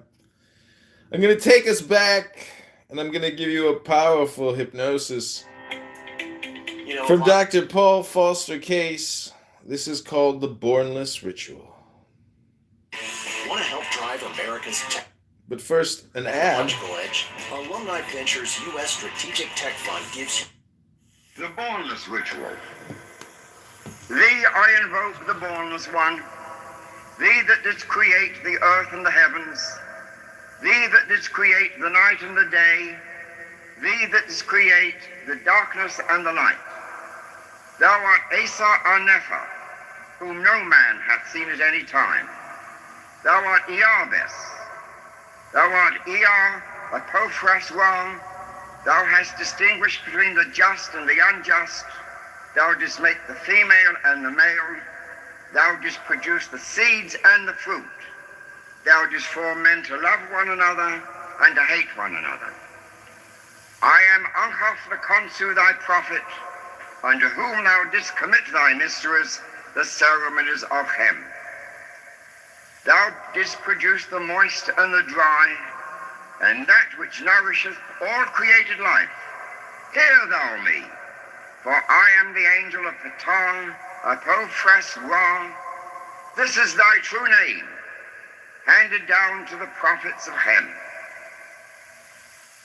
Hear me. Arei Theof Rai Bet Atheli Berset Belathan Abeu Ebeu Phi Theta So A Ebe Theaof. Hear me, and make all spirits subject unto me, so that every spirit of the firmament and of the ether, upon the earth and under the earth, on dry land and in the water, of whirling air and of rushing fire, and every spell and scourge of God may be obedient unto me. I invoke thee, the terrible and invisible God, who dwellest in the void place of the Spirit,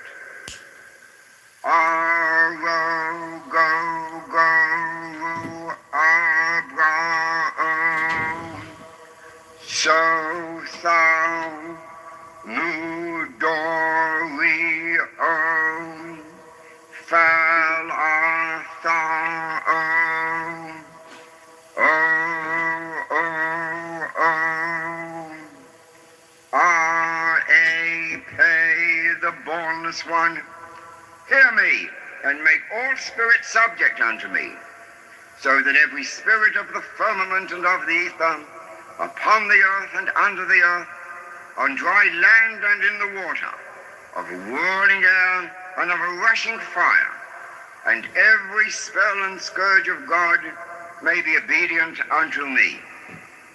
Hear me,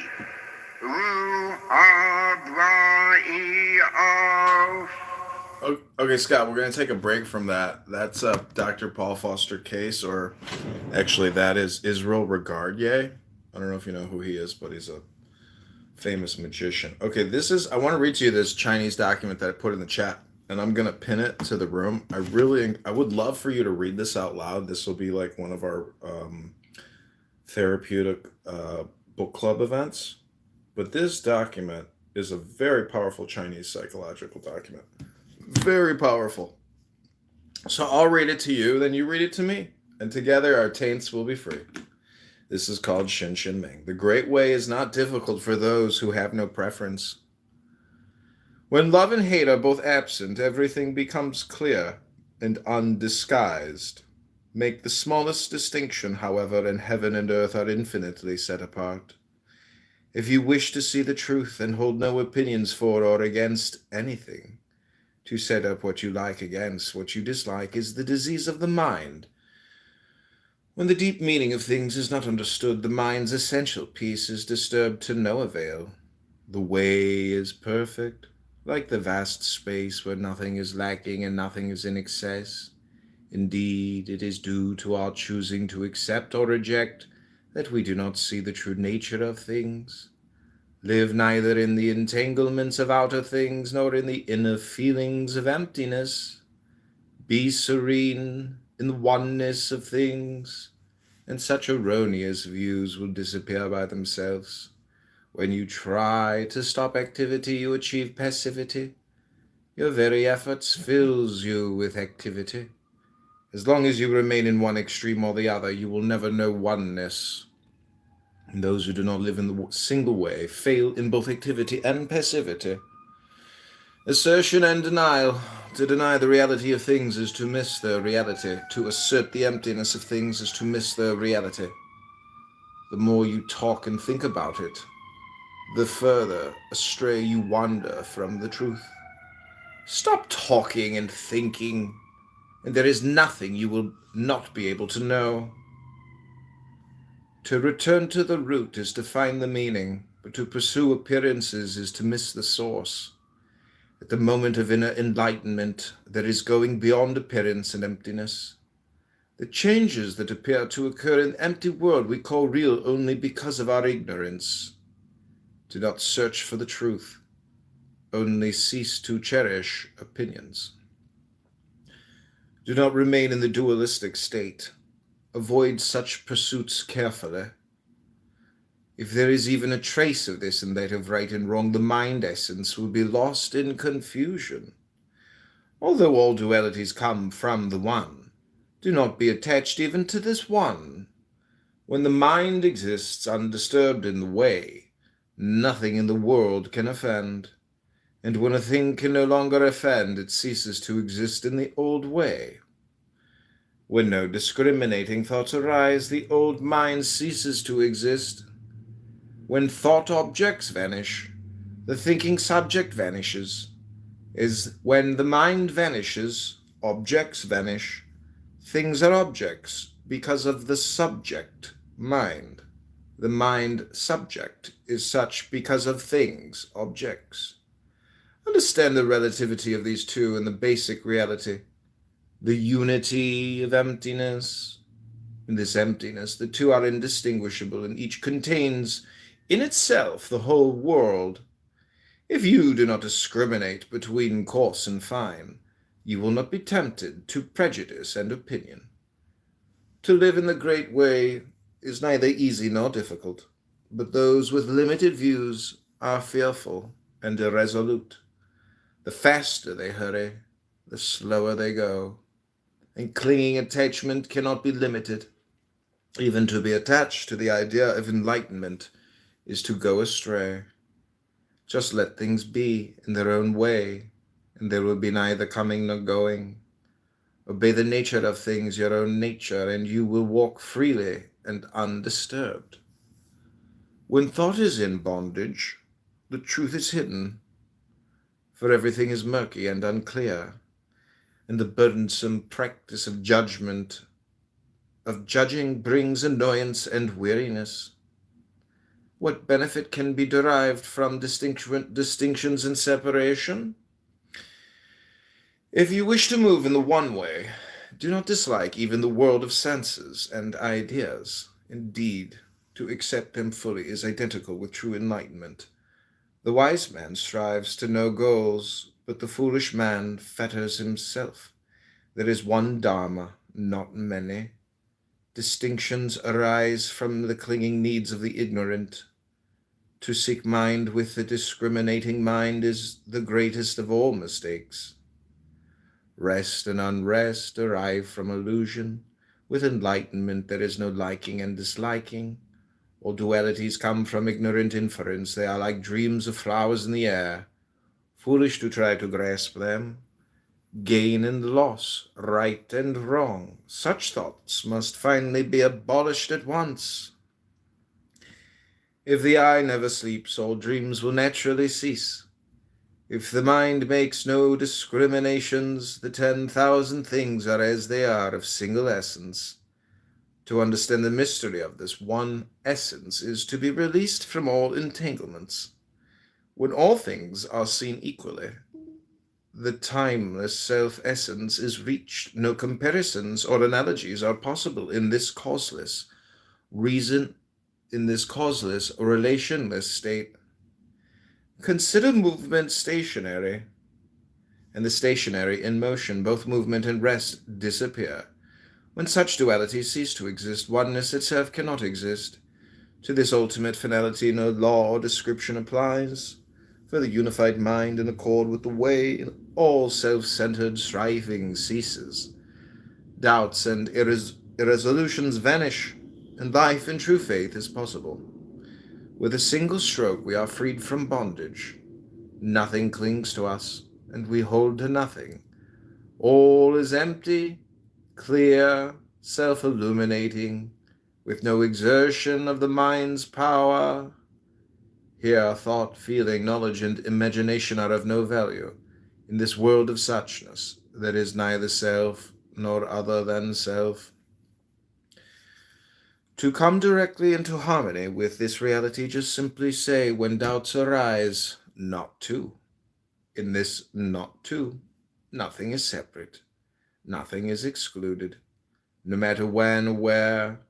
Enlightenment means entering this truth, and this truth is beyond extension or diminution. In time or space, in it a single thought is 10,000 years. Emptiness here, emptiness there, but the infinite universe stands always before your eyes. Infinitely large and infinitely small, no difference. For definitions have vanished, and no boundaries are seen. So too with being and non-being. Don't waste time in doubts and arguments that have nothing to do with this.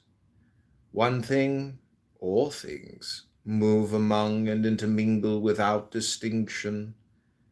To live in this realization is to be without anxiety about non-perfection.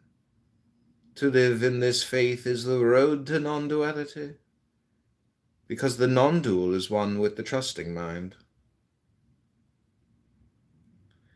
Words, the way is beyond language, for in it there is no yesterday, no tomorrow, no today. Note, the Chinese character translated as the great way or way is the character for Tao. Okay, so that's a Taoistic document. Third Chinese Patriarch of Zen, translation by Richard Clark of the Xin Ming, attributed to Sang Can, the third Chinese Patriarch of Zen. Pretty amazing, isn't it, Scott? Excellent, excellent. Okay, now it's your turn to read the magic document.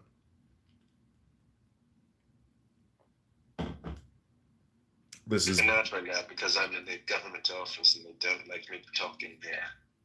what? They don't like me to talk here. What government office are you in? I'm getting my food stamp.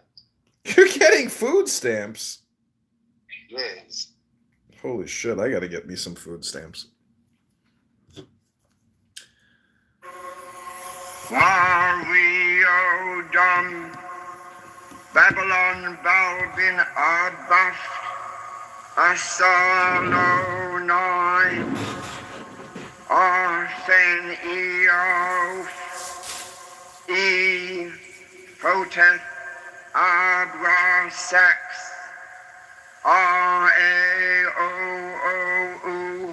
Ishure, mighty and boundless one, hear me, and make all spirits subject unto me, so that every spirit of the firmament and of the ether, upon the earth and under the earth, on dry land and in the water, of whirling air and of rushing fire, and every spell and scourge of God may be obedient unto me.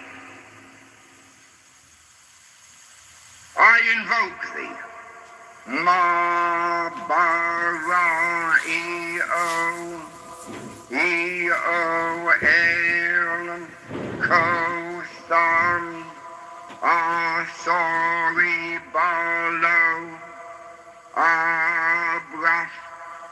Hear me, and make all spirits subject unto me, so that every spirit of the firmament and of the ether, upon the earth and under the earth, on dry land and in the water, of whirling air and of a rushing fire, and every spell and scourge of God may be obedient unto me.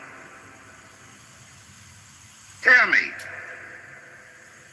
Aftam, Abaftam, Bas Om, Isak, Sabaoth. This is the Lord of the gods. This is the Lord of the universe. This is he whom the winds fear. This is he who, having made voice by his commandment, is Lord of all things, King, ruler, and helper. Hear me, and make all spirits subject unto me, so that every spirit of the firmament and of the ether, upon the earth and under the earth, on dry land and in the water, of whirling air and of rushing fire, and every spell and scourge of God may be obedient unto me. Hear me. E-A-O-U, Pe-U-Re, E-O-U, Pe-U-Re, E-R, E-R-A-O, E-O-O-U, Abra-Sax, Sabri-Am, O-O, Oof, Oof, Adonai, A-Day, A-Do, Angelos Tontheon, Alala Lai Ga-E-R. I-Pe, Diathana Thoron. I am he, the bornless spirit, having sight in the feet, strong and the immortal fire. I am he, the truth. I am he who hate, that evil should be wrought in the world. I am he that lighteneth and thundereth. I am he from whom is the shower of the life of earth. I am he whose mouth ever flameth. I am he the begetter and manifester unto the light. I am he, the grace of the worlds. The heart girt with a serpent is my name. Come thou forth and follow me, and make all spirits subject unto me, so that every spirit of the firmament and of the ether, upon the earth and under the earth, on dry land and in the water, of whirling air and of rushing fire, and every spell and scourge of God may be obedient unto me. E-R-O, Sabao. Such are the words.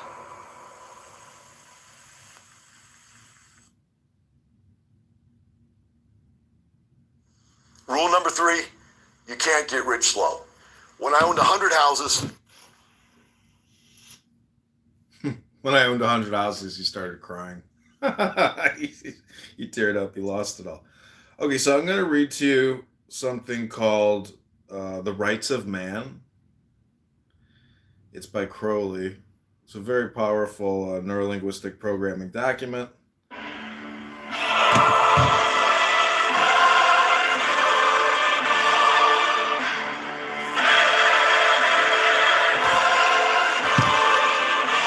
Okay, Scott, here's the remainder of your free therapy session today.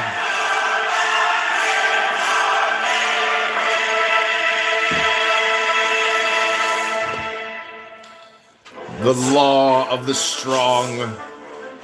This is our law and the joy of the world. Do what thou wilt shall be the whole of the law. Thou hast no right but to do thy will. Do that, and no other shall say nay. Every man and every woman is a star. There is no God but man. Man has the right to live by his own law, to live in the way that he wills to do, the work as he will, to play as he will, to rest as he will, to die when and how he will. Man has the right to eat what he will, to drink what he will, to dwell where he will, to move as he will on the face of the earth. Man has the right to think what he will, to speak what he will, to write what he will, to draw, paint, carve, etch, mold, build as he will, to dress as he will. Man has the right to love as he will. Take your fill and will of love as he will. When, where, and with whom he will. Man has the right to kill those who would thwart these rights. The slave shall serve. Love is the law. Love under will.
Okay, Scott, this is your last free neurolinguistic programming before I have to start charging you food stamps. This is called the Magus. Flickering chaos has been harmonized, subjugated to a mortal mind, wove with measures of pleasant motion, a whirlwind waves of leaping ocean. Serene become in dusk of dreams, when wakes the sun mortal in man, whose every thought is as a beam, sculptured from the glow of Pan. Unveiled and swift in crowned theme, catching the gleam of higher self, then moving it in Magus veins, with great and mighty murmurings of lover's light as laugh of elf, or deep as Venus gazing deep into the starry heart of things, long hid in folds of crystal clouds, whose tears bewing the sighing shrouds, o'er the lost Adonis flowers of happiness and song. 1,000 lyres I shake in dance of this revealing. I loose the tempest of my tongue to chant a perfect key. The atom of my lower self performs his bowed obeisances. Behold, I am his Magus, swift and pure. Hi, Denise. Listening to that higher genius, whispering in the incense that curls its mist within my ear, a Lucifer that utters potent oracles. Our kingdom is won, our labor done, our gloomful cage is broken, the senses' storm is now outworn. The mind has brought confusion under the scepter of harmony, oh, under the wand of love. We are free to weave a dance. Okay, we lost our audience. We'll take a pause. Okay, this has been the Three Amigos with Scott, Caleb, and others. We're gonna leave this room and go to the no ID Let's get call. down to the core of it, shall we? Where the fuck did y'all get that black people don't like Africans? Where y'all getting this from?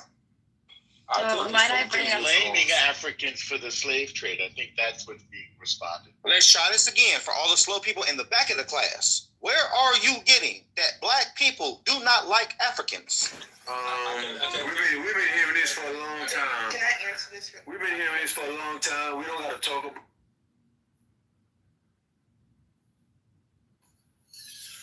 All right, time now was 6:38, 30 minutes past the hour. Giving time checks. I don't know. Maybe they're not there yet. I don't know. Maybe this is like me. I don't really care before. Now, when I'm getting old, I'm just like the way I look at it first was.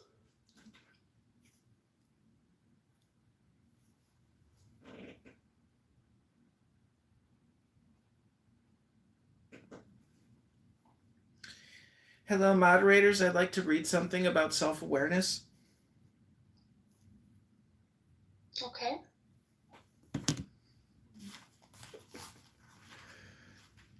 Like a sonnet or something? Go ahead. Okay. This is called Every Last Drop by Shadow. This walk-in ritual fell from the soul of a shadow man down in the ghetto of pain. It's chanted to the wail of a demon blues harp, and the rhythm is footsteps ringing hollow through foggy 3 a.m. streets. A blues song to sing as you are crossing the abyss, a chuckle for the boatman as payment.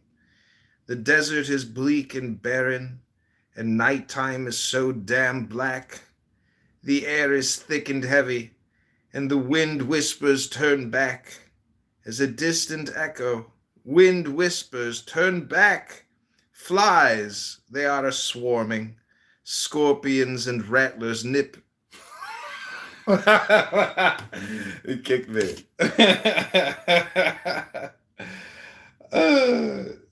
That's so funny. Okay, that's it. We cleared the queue. Oh my God, there's always more. You're gonna take it where? Like on January 20, right? You're gonna take the place in the White House, right? Yeah, 15 days, 14 days. Yeah, in 14 days. Holy shit. There was a genocide. Oh my God. Look at this all-star cast. It was also genocide in Ukrainians. It was This is possibly one of the we wouldn't like what either of them did. There are documentaries going back 20 years showing it doesn't really exist enough yet. This is possibly one of the dumbest and the least supported point that can possibly come out in support of this conflict. Because I come from that region. The crazy militias you want to call a state military? One of the part of those quote unquote people who he was trying to save. First of all, the leaders and the grunts who overran that portion of the country were Russian citizens. Wow. Okay, I'm going to end this live stream. If you want to rejoin the new live stream, just click on the YouTube profile and you can hear this room called Let's Talk About Syria, and I'm going to change the cameras around. Nothing to do with Ukraine or Russian-speaking Ukrainians. How do you square that? A lot of the politicians in Ukraine are Georgian.